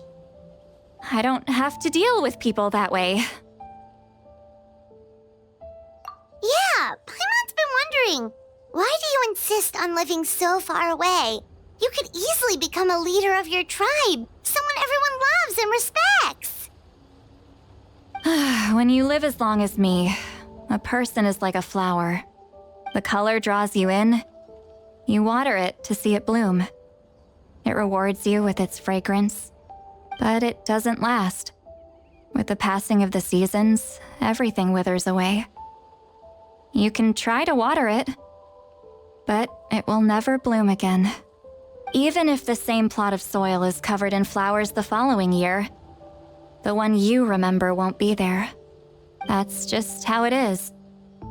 Most of the people in my life will be gone one day, just like a flower. Getting close means losing friend after friend for hundreds of years, until the weight of their memories crushes my soul. If people don't care about me, then I don't have to care about them. It's better if the people in my memories are nothing more than fleeting strangers. Citali. You won't live as long as me, so you don't have to worry about that. Really? Then you should understand. Nearly everyone you know will be gone one day.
something wrong? Stupid mind-reading side effect won't go away. It's not like I want to hear you complain about me all the time. Okay, she's definitely drunk. Citali, maybe take it easy? At this rate, you might sleep past noon tomorrow. I'm not drunk. I remember everything the traveler said. Just gotta think of a response. I'll think of something. Uh-oh, not this again. Is she asleep? I'm fine. Can get home by myself. Is she talking in her sleep or talking to us? She seems kind of out of it.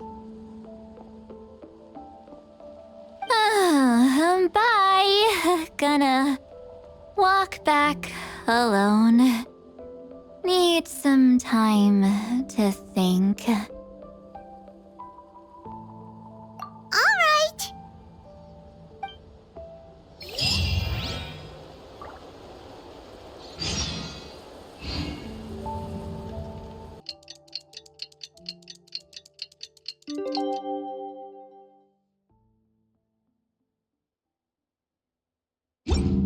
You think I've got a sharp tongue? I just tell it like it is. If someone can't handle it, maybe that's their problem.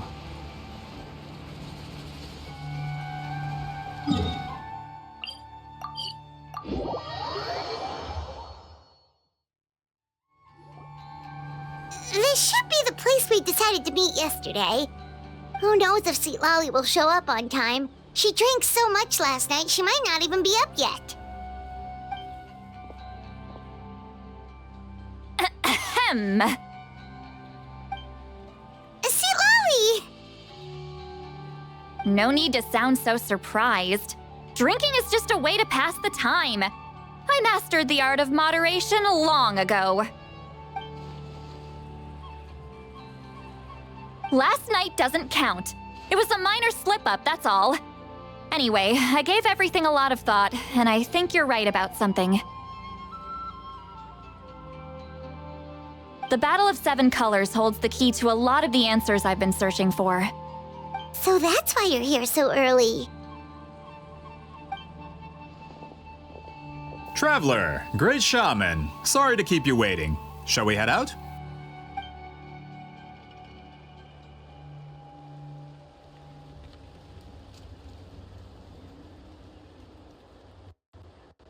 Just follow me.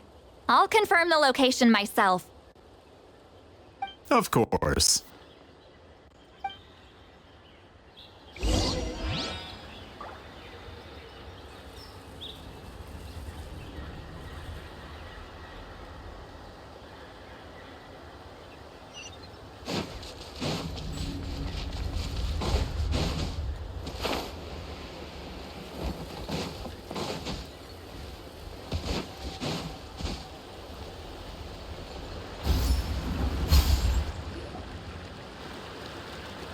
This should be it.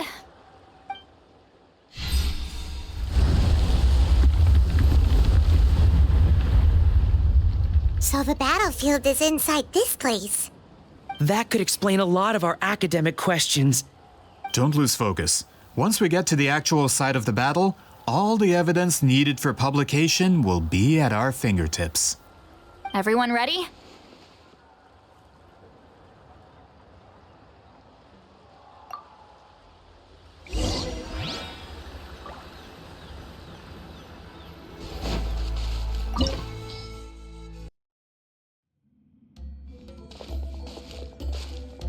So the Abyss invaded through a cave like this?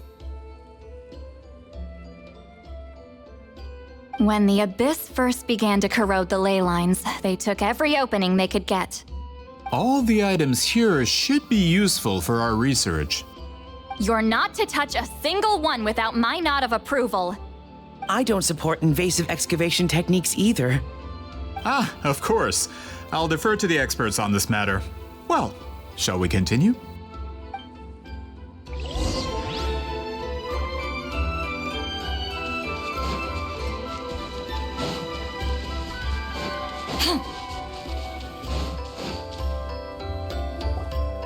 There are weapons here from every tribe in Natlan. The battle must have encompassed the entire nation. Sounds like we're getting closer to what the legend describes. But all we can really say is that a battle took place here. There's still no evidence of any colors or some elaborate maze. Wow, you're really invested in the Battle of Seven Colors. Well, it's the reason I came to Natlan in the first place. Grudok, send some of your men to search the area. We might miss something all grouped together like this. I'd like to cover all our bases. All the bases. You got it. Don't jump to conclusions. Of course this isn't the site of the actual battle. We have to keep going.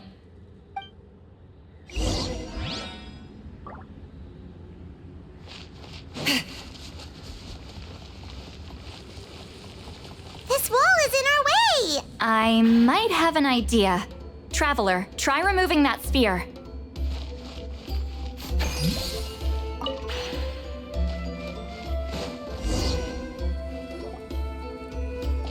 Whoa, we passed straight through! What was that? Some kind of color magic?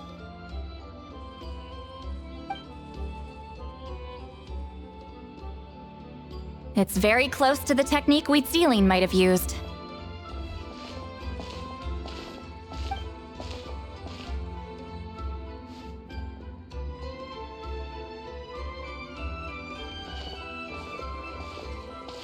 That's it? Doesn't quite compare to the scale described in the legend. Still, what a terrific archaeological find. Enough chit-chat. We should keep going. The deeper we go, the more we'll find.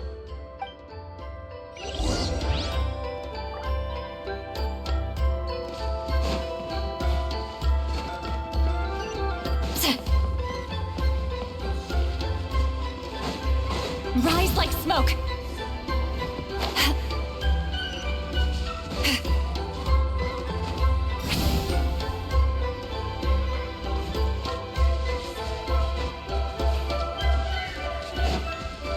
Hold on. If we step here, we might fall through. You mean there are traps in here? Remember how we were able to pass through the wall just now? It must have been because on our person... Whoa, you're right. We can keep going now.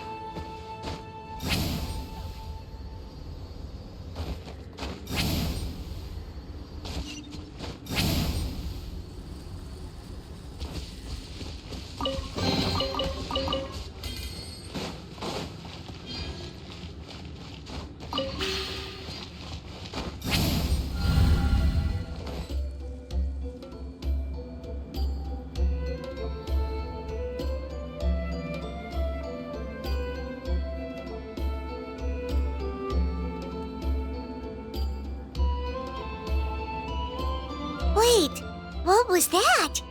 What is this place? Look! A maze made of colors. It's real. I can't believe it. Hold on. The quality of this space. This isn't reality. It's a realm of memory. Huh?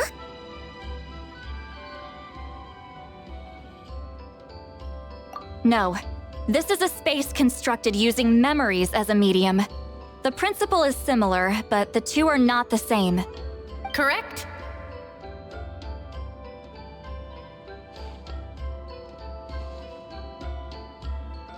Citali?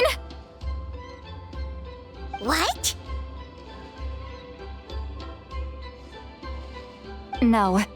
It's just a trace of her consciousness left behind after creating this space. Friends, this is my question to you. What is our strongest weapon against the Abyss? In my opinion, it's memory. After all, is it not after losing the capacity for memory, love, and compassion that our enemies fell to the Abyss? That is why, with our memories, we possess a power the Abyss cannot hope to match. I have discovered the perfect medium for us to wield that weapon. You know it as color. The more cherished the memory, the more vivid its color. As memories disappear, their color fades first. That is why color is the best vehicle to wield the power of memory. Guided by vibrant colors, your capacity for memory is what will allow you to navigate this maze. Without that capacity, enemies will fail to cross the barrier in front of them and be trapped here for eternity. So, be brave, my friends, and march forward. Any ideas, Citali? Sounds like she left a tutorial. Not surprising. She always did have to handhold her talentless students. Follow me.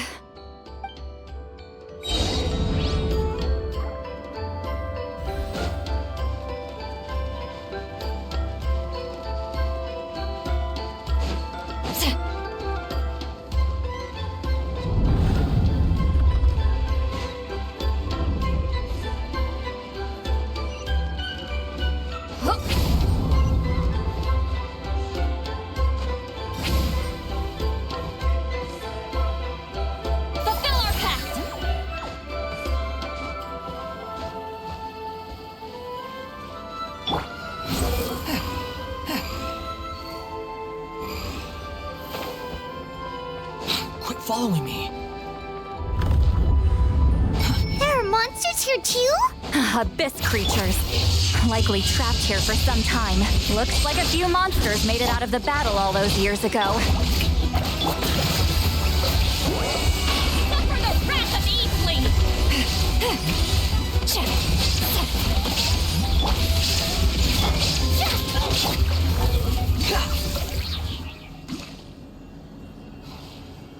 Search forth.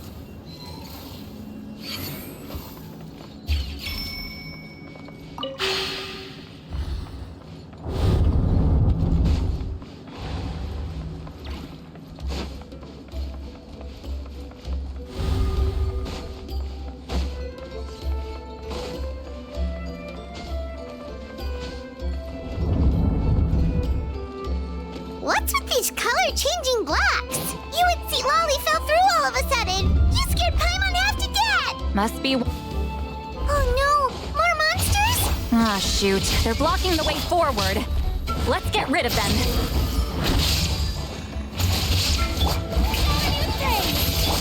You two! Time to end them! Show no... Allow me!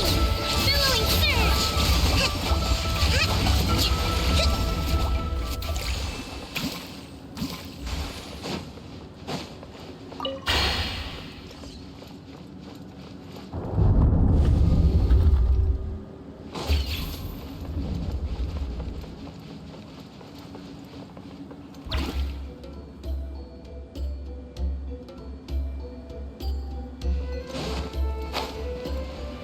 This place is so pretty.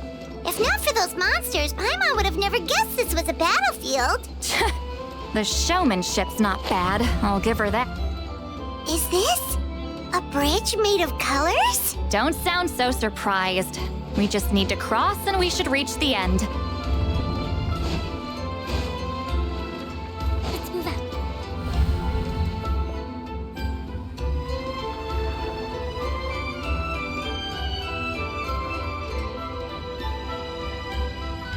We're out! Looks like we made it through the maze.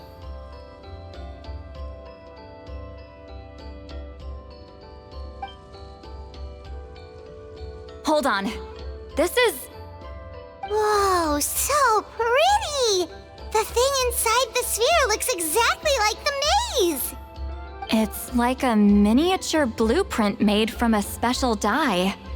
That color. The dye was modified using a secret technique to harness the power of memories and create mazes like the one we just witnessed. Without that power, it's just a normal dye. But the color it produces is still quite rare. I would say this is the most direct evidence that the Battle of Seven Colors actually took place. The expert has spoken!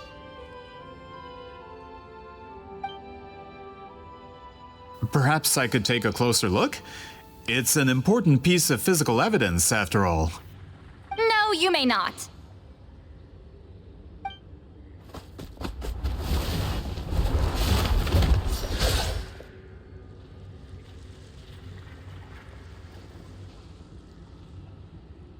What are you doing?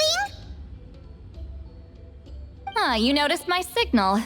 Not bad, Traveler. We make a good team. Huh. So, you've been watching me. A self-proclaimed book merchant who's never heard of Shogun Almighty reborn as Raiden with unlimited power? Please, that work was a commercial success across Teyvat. I knew you were fishy, but I didn't expect you to pull something like this. Monsieur Montluçon, we just need a few pictures for our research, not the artifact itself. What if it gets damaged or destroyed? Shut it! I couldn't care less about preserving this piece of trash. I would destroy it right now if I could. But then there would be no evidence to prove the battle took place! What if that was my goal all along?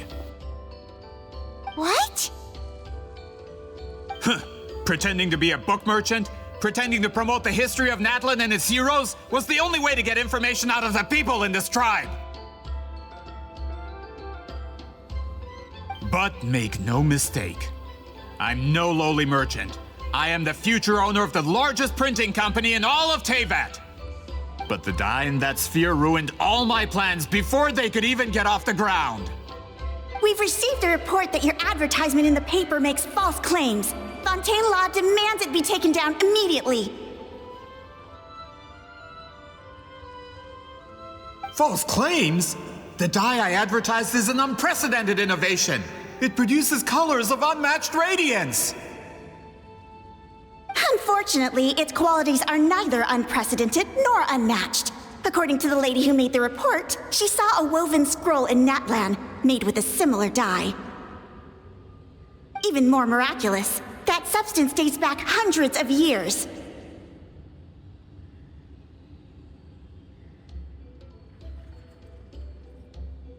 How? Creating this dye is the culmination of my entire life's work. You're telling me I'm hundreds of years too late? Calm down, sir. Sorry, it's just... I know this product will be a hit. The economic boost to Fontaine will be huge. We just need to advertise it as written. Fontaine's publishing industry is one of the best in the world. All we need to do is publish something in the paper, and all of Teyvat will think it was our invention first. We don't need to worry about more reports. Fontaine is far more advanced than Natlan. No one will believe such an innovative product could come from a place like that. That goes against all of Fontaine's advertisement regulations. We can't do that. What if I give you a portion of the profits? All you have to do is let the advertisement stay. You're trying to bribe me? Careful. I'm dangerously close to reporting this to Monsieur Novelette.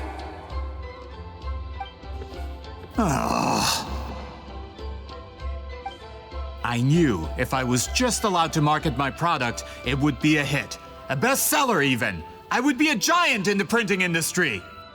But now, no one will see it as anything more than a poor imitation marketed centuries too late. No matter how good the product actually is, not a single one will sell. I will never accept that someone from this backwards, ignorant nation could come up with that dye. Not 200 years before me. Even when the truth is right in front of you? Ha! Truth is in the eye of the beholder. I'm already in the printing industry. I can go into publishing, no problem. All I have to do is destroy this sphere, write a detailed report about my findings, and publish it around the world. Then, the so-called truth becomes your word against mine. Once my report is accepted as fact, no one can accuse me of making false claims. That's awful! What happened to restoring the truth of history? That plan hasn't changed. I will continue to spread my truth for all of Teyvat to see. Ah, you mean a hero of Natlan who's not actually from Natlan? And a great shaman who, according to rumor, abandoned her tribe long ago? From a practical perspective, there's no reason for either of you to stand against me. Shows what you know. Oh, since you like rumors so much, have you heard the one about what happens to people who get on my bad side? Ah, the wrath of Granny Itzli. Like I said, our interests aren't at odds. I knew from the beginning that you would accept my invitation, considering Huitzilin was your rival. You've lived longer than her, you're far stronger than her, and yet, she has always been more revered than you. Now, that can change. With the backing of the printing industry, I can take any book and send it to all four corners of Teyvat. This part of Natlan's history will be mine to tell. And in my version, I can erase the Battle of Seven Colors. You can be the one to have all the glory.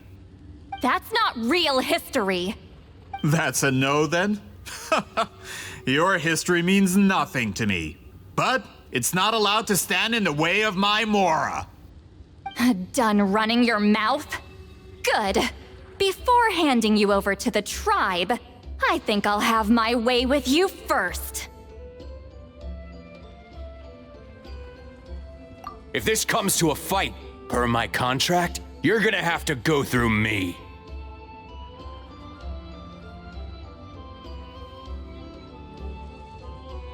That's right. I didn't pay all that Mora for nothing. Wait, aren't you subordinates of the captain?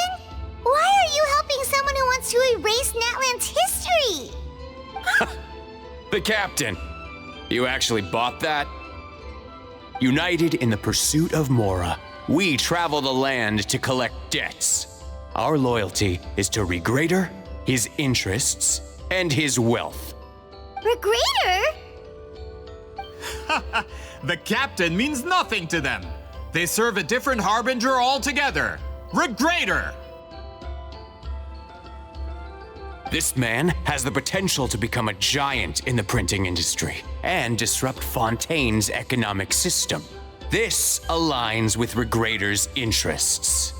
It's all been a lie from the very beginning!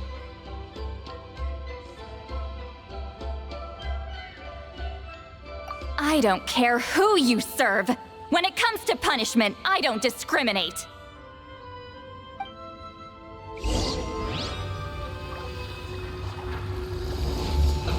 Let's move. And this quickly. Inazuma shines eternal. Shine down. Wind rise. Everything is futile. Hey! Suffer the wrath of Easley! Time to work. Well done. Torn to oblivion.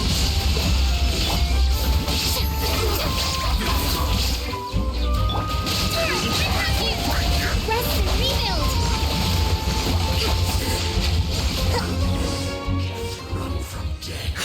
That's what you get for messing with the hero of Natlan and Granny Itzli. They could give Regrader a run for his Mora. When did this person get so strong? Looks like the men following the captain failed to update us on the latest intelligence. Not good.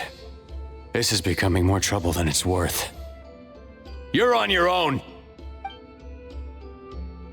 Hey, what about our contract? Your boss signed it himself! Our boss never signs a contract without loopholes. Even a veteran businessman like yourself fell into his trap. That's what makes him the best! Go home and read the fine print. All I did was trigger the exculpatory clause. You! The other stipulations have been fulfilled. I set up explosives around the cave, strong enough to destroy this place, as instructed. Oh, and for security purposes, all explosives have been rigged to blow at a specific time. Shouldn't be too long now.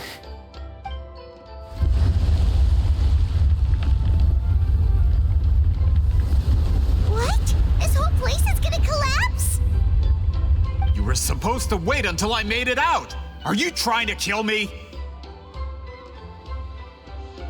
That depends on how fast you can run. I'm off.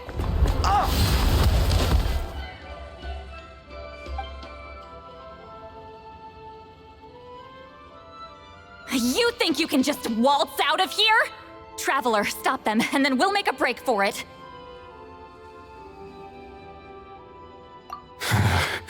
If I'm caught, I implicate my boss. Time for the backup plan. Wait, don't!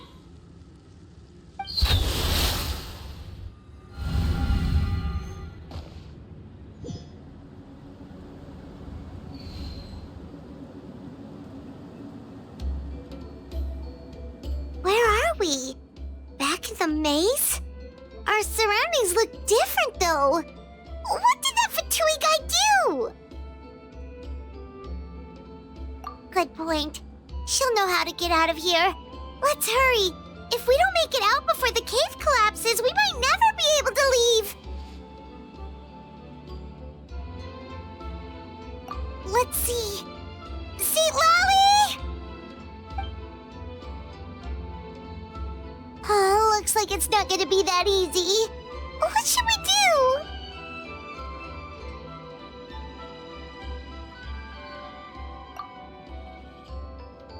The special color? The one you saw in that woven scroll? Why would it appear around here?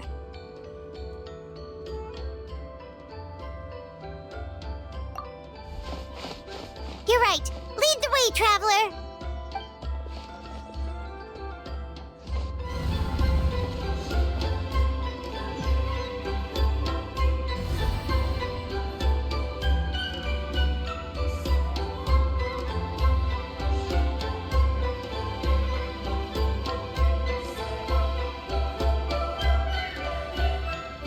He triggered it just like that? If the technique isn't activated correctly. Instead of a realm of memory, the subjects in question will be trapped in a temporary space like this. If you cannot escape in time, it's mutually assured destruction. But I can't fault someone for using it as a last resort. I knew it! Someone of your skill wouldn't leave behind memory fragments just to parrot instructions. You must have the capacity for conscious thought. I appreciate the compliment. It's been a long time, my friend. This is no time for a reunion. The cave outside is about to collapse. I know time flows differently in this place, but that still doesn't leave us much time. Can you help me get out? You misunderstand, Citali. I'm nothing more than a fragment of memory. There's not much I can do. What do you mean? This space can be manipulated, right? The exit of your maze. I remember its structure. If I create an exit here, I can leave. You just need to tell me how to manipulate this space. The maze you saw earlier was constructed using the memories of many warriors of Natlan. When people leave deep impressions on each other, their memories form connections. These connections are particularly strong between comrades in arms. That is how I created my maze. The connections between the memories were my needle and thread, and the special color was my fabric. But if that color is crudely combined with an isolated memory, one without connections, you get a place like this. This space is a combination of my color and your memories. There is no way to alter or construct anything within it, because there are no connections at your disposal. Over 200 years, and not a single lasting connection. This is my punishment, huh? Well, At the very least, you have a connection to me. Otherwise, I wouldn't be able to appear in this space. That's only because you never gave me a moment's peace. Still, it's a shame you're not around. You said it yourself. A memory fragment can't be used to create the connections I need. Citali. But now that I have the chance to talk to you again, I need you to give me an answer. Your special technique. You didn't pass it on to your students. You passed it on to the rival you could never beat. Me. What I want to know is, why?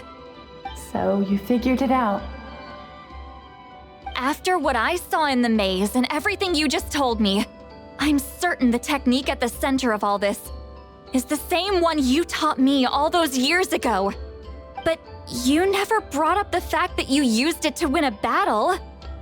From your description, it might as well have been a simple color trick. I'm getting the feeling you always meant for me to come here. But if this is a foreshadowed event, I'm not happy with the narrative setup. Citali, ever since you learned that technique, you've been able to see a special color, haven't you? You mean... That color is the core of the technique. But it isn't my invention. It's something I discovered in the work of our ancestors. More specifically, you could call it the color of memories.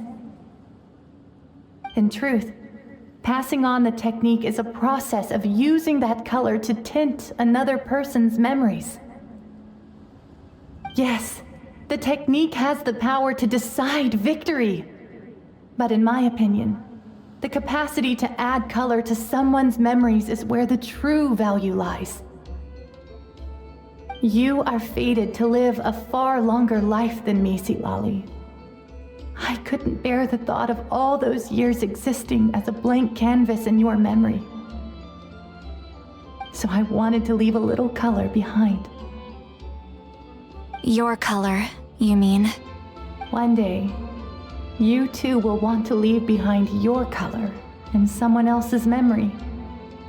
When that day comes, you will understand my decision.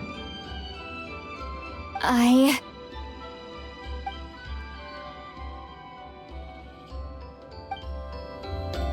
have to get out of here. That's the only way to rescue them.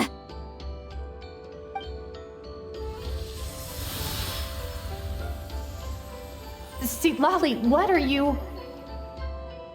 I understand the true principle of this technique now. If I can't construct an exit, then I will separate this color from my memories by force. But you could lose a portion of your memories that way. I know, but my memory is just a blank canvas I've neglected for 200 years. My friends are worth the risk. Traveler? When you entered the realm of memory I constructed, I used your memories to learn about your recent experiences. I have a feeling you're the one who will be saved this time. After 200 years, someone has appeared by your side, the kind of person I could have never anticipated. The Night Kingdom harbors Natlan's memories, and the Traveler's connection to that realm is incredibly strong, surpassing even the shamans who worship the Lord of the Night. This means that even without your tutelage, she can see the color of memories. What did you say? Although she doesn't know how to wield it, she unknowingly left behind a trace of color in your memories. That was enough to guide her to this space. You now have a connection at your disposal.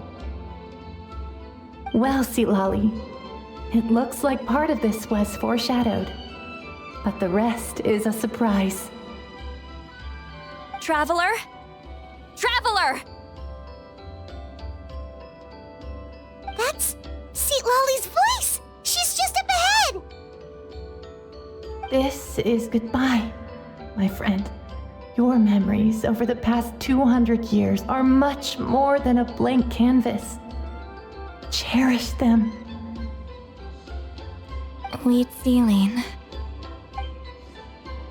Citali! Paimon! Traveler! Hold my hand.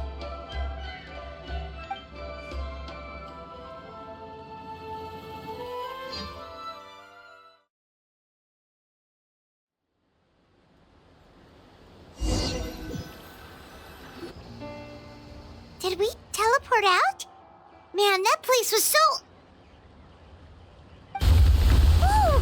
We made it out just in time!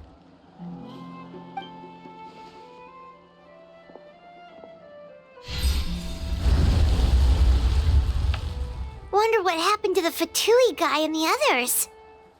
He was most likely trapped inside that space, just like us. The external structures supporting that space would have collapsed with the ruin. Unless he managed to escape, he would have been crushed. He still preferred that to being caught, huh?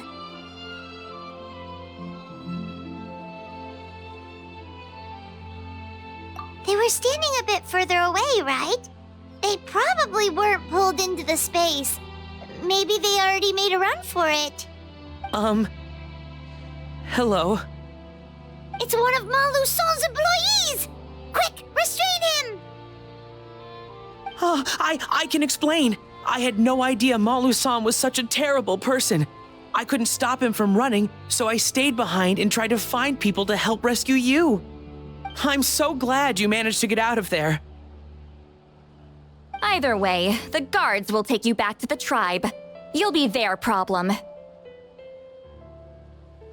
I understand. Anyway, I'm not here to harp on you. I just need to know one thing. Which way did he run? He went that way, but I'm not sure if you can catch up. That way? Huh. Unless he suddenly grows a pair of wings, I think we're okay. Traveler, Paimon, come with me.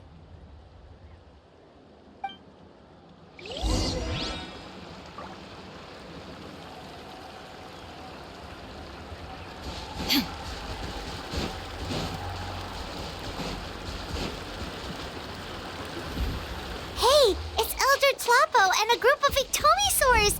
They caught Malusol! Something felt off about him yesterday, so I set a few things in motion. Looks like it's time for that foreshadowing to pay off. My bank balance! No! No! What's wrong with him? That's one of the tricks Claw uses to scare people. He makes people hallucinate the thing that scares them most. It's particularly effective on weak-minded people like him. Serves him right! I know, it was a lot to ask, making you come all the way out here during the day. Was that a declaration? Elder Tlapo didn't appoint us to a whole other task, did he? Forget about him for now. The Ictomisaurs will make sure Montluçon doesn't escape before the guards arrive. In the meantime, we have unfinished business, remember? Right, the special scroll. But the die is buried underneath a bunch of rubble now. Don't worry, Wheatzealing's technique hasn't been lost at all. Come with me, I'll explain everything at my house. Oh, and Traveler? Everything you said about memory, I finally figured out my answer.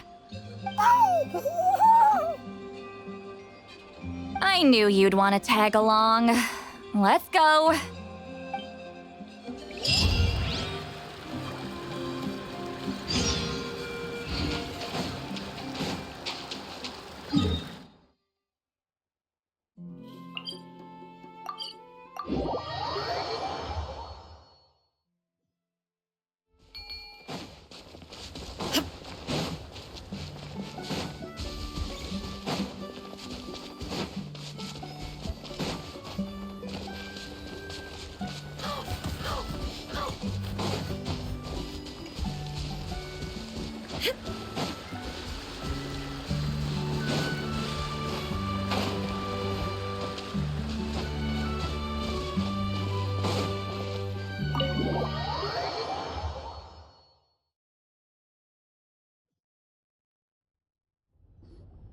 Now, when it comes to weaving the scroll itself, you don't actually need to lift a finger. But if we're going to pass on Wheatziling's technique, your participation is critical. What are you saying, Citali? Follow me.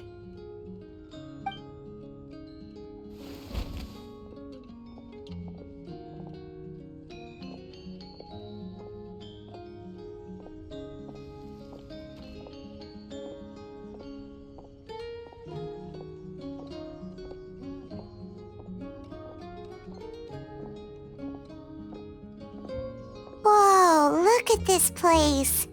Do you weave scrolls too? Scrolls. Scrolls? I thought you were going to show me your masterpiece. That I am, old friend. The technique I'm about to show you directly relates to woven scrolls. Fine. What is it? Something that can turn the tide of war or prevent a great disaster? You probably want to challenge me, right? I know you don't have the strength for a real fight, so I'll let you beat me with words. Old friend, my life is nearing its end. I'm afraid I don't have time for another match. Hey! Don't worry. I trust in the belief of our tribe that death is not the end, but the beginning of a new existence in the Night Kingdom, where everything is made of memories. So, do you know why our ancestors insisted on using colorful, woven scrolls to record our history? Because history is the memory of a people. We give our scrolls an orange hue, so the dead can still feel the warmth of the setting sun. We decorate them with kernels of grain fruit, so the dead can still enjoy the abundance of our harvests. I know that, but something this important? Why entrust it to me and not one of your students? As your friend, I admit, I'm being a bit selfish. I don't have long, Citali. I'm not sure I can truly explain my decision. But I know you will understand one day. For now, will you accept my final request? Just this once. I understand now, Wheatziling. Just like you said I would. Claw, help me move this outside. I'm going to color it.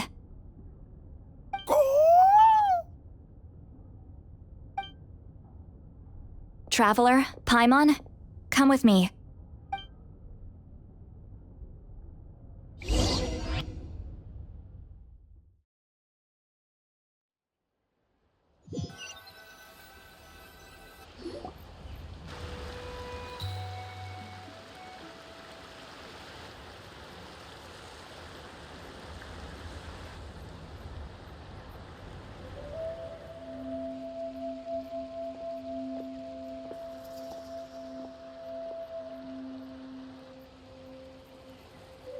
We are like birds, soaring through the horizons of time.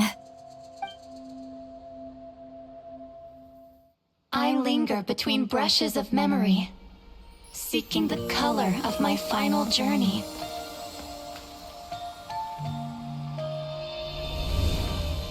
When I get there, may there be feathers to paint the sky, shades of rose.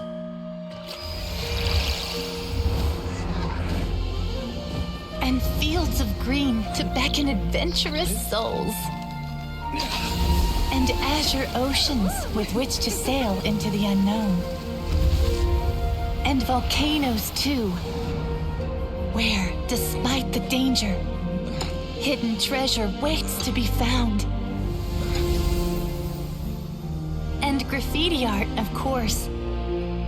Without that color, just imagine the dullness of night. Anything else? In the end, I hope everyone remembers my color too.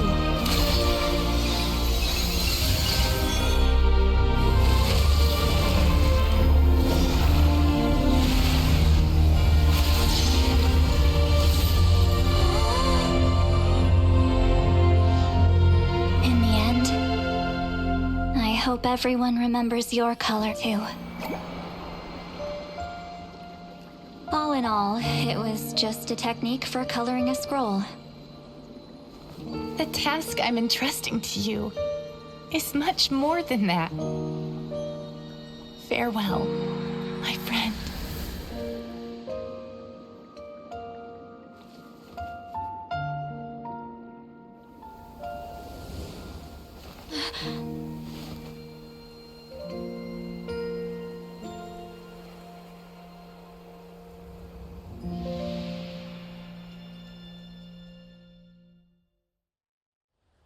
I knew you would understand. This is the special scroll. How did you know how to weave it, Citali?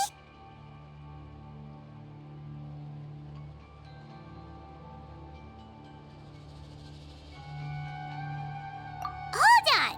You've lived for more than 200 years. You know how to weave the special scroll. That must mean... you're the one behind the gifts from the spirits. Oh, well, it's not like I wanted to interact with the appointed. So whenever I delivered the scroll, I used illusions to confuse them.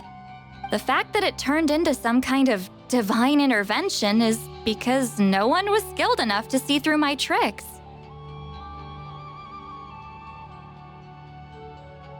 You've carried the duty alone for all these years? Even if you don't like interacting with people, why not teach someone else how to do it? Traveler, you can see the special color, right? The essence of that color is memory. That means completing the special scroll is a process of searching for color within your memories. Passing the technique on to someone means sharing your memories with them. You need to leave traces of your color in their memory, and they must do the same. Even though I only confirmed that today, I've had suspicions for a long time. And, well, ever since Sweet Ceiling died, I haven't wanted to form that kind of connection with people. Oh, yeah. It was her final wish, so I kind of resigned myself to taking on the burden forever. After all, I have all the time in the world.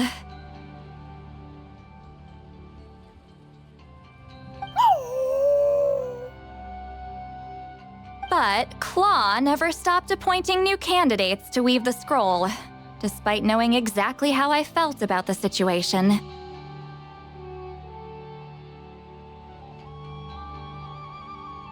I knew exactly what he was doing. And yeah, if I ever did share my memories with someone, I guess that person would be a friend. But it never got to that point. This time, though, you win, Claw. Take this. I guess it's my response to what you told me the other night.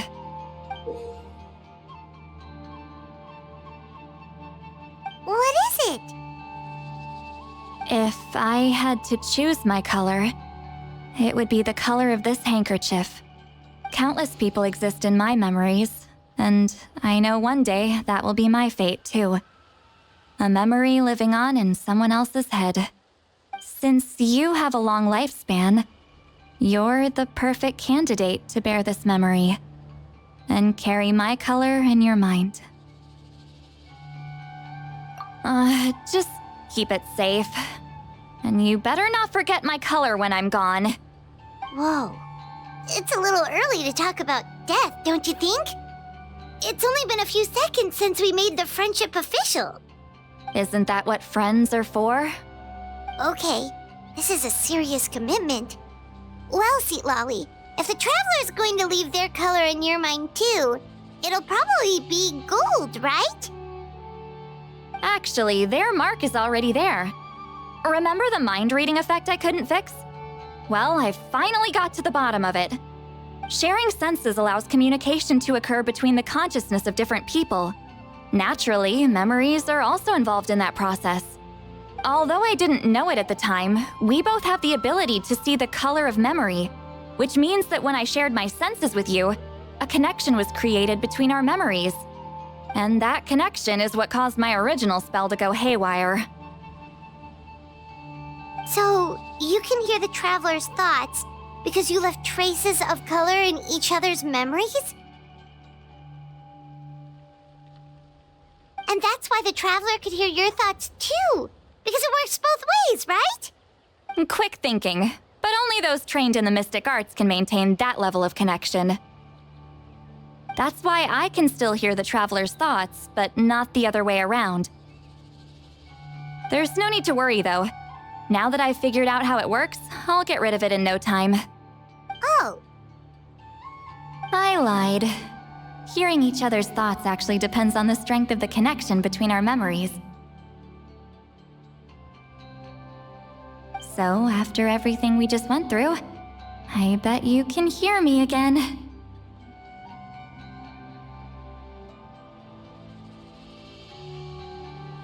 I knew it.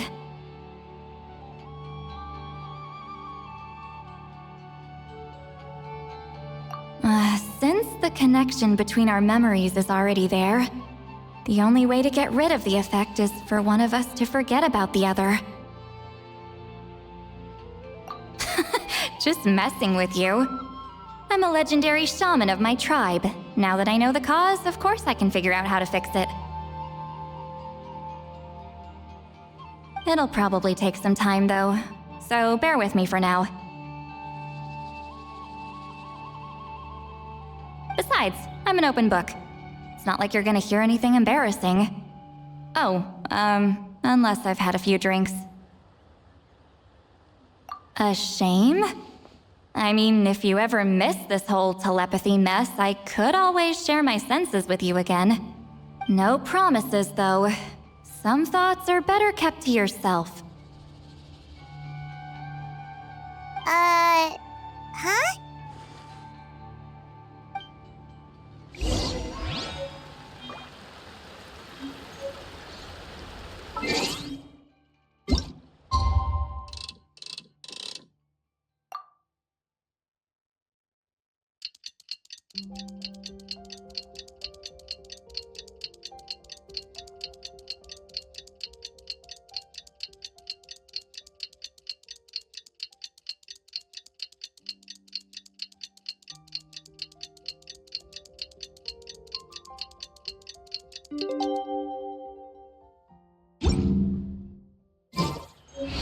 Inactivity serves no purpose whatsoever.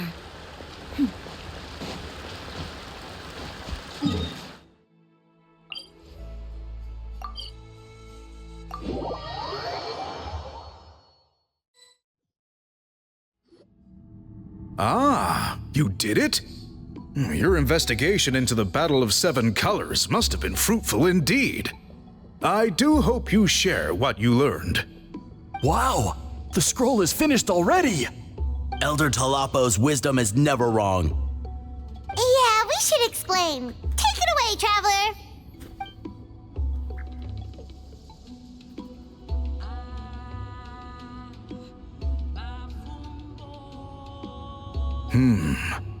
I see. You don't look surprised at all. It makes perfect sense.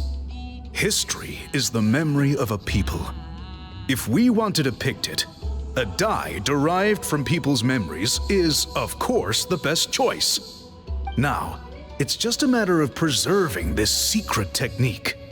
From your description, it sounds like learning the technique requires the previous holder to share their memories. Well, yeah.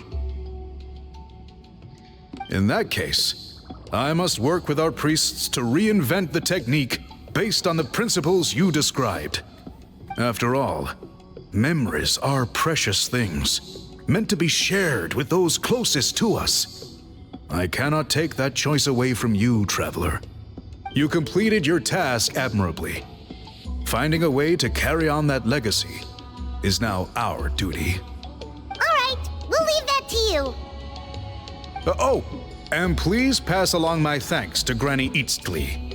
We interrogated the Fontanian merchant she apprehended, and it turns out he's the reason some among our tribe started to question our history. He hired people to spread misinformation about the Battle of Seven Colors. The recent friction within the tribe is entirely his doing. We now have a record of his crimes, and will begin working with Fontaine authorities in a few days. So he was behind the controversy in the first place. Guess it's easier to investigate when people are already questioning something. Anyway, that clears it up. People don't just question their history out of nowhere. Until we meet again.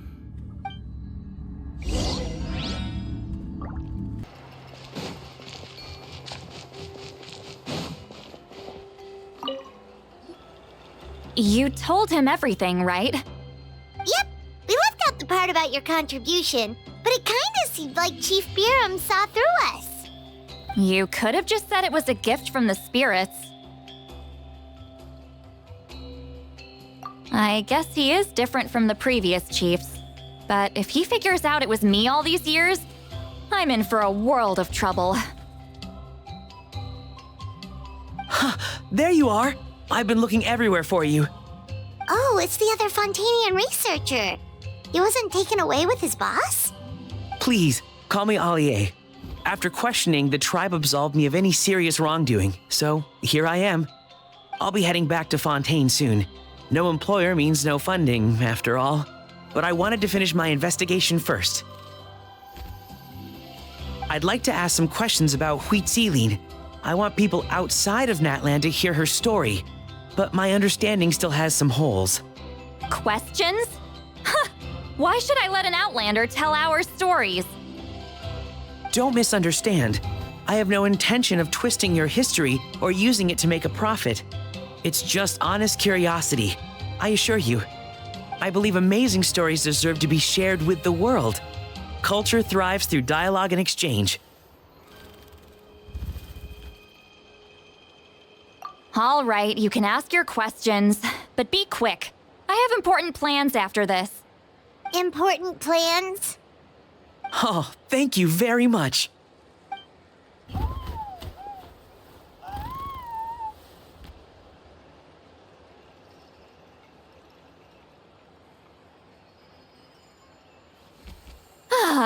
Another day, another drained social battery. Hold on. You owe me a pair of books. Oh, that! When it comes to light novels, your memory is like a steel trap, huh? You're telling me. Yeah, it's not gonna be easy. You might need to go to Yai Publishing House in person. But I don't need them right away. Just don't forget, okay? Of course! We'll get them sent to you as soon as we can! Sent to me? Nuh-uh. I don't want a stranger knocking on my door when I'm hungover. Here, just take this.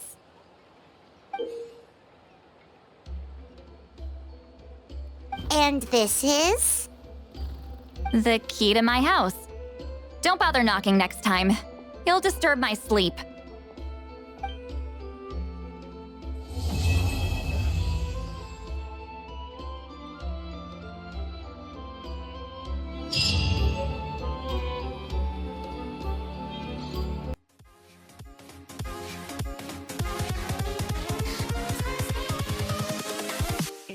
impossible.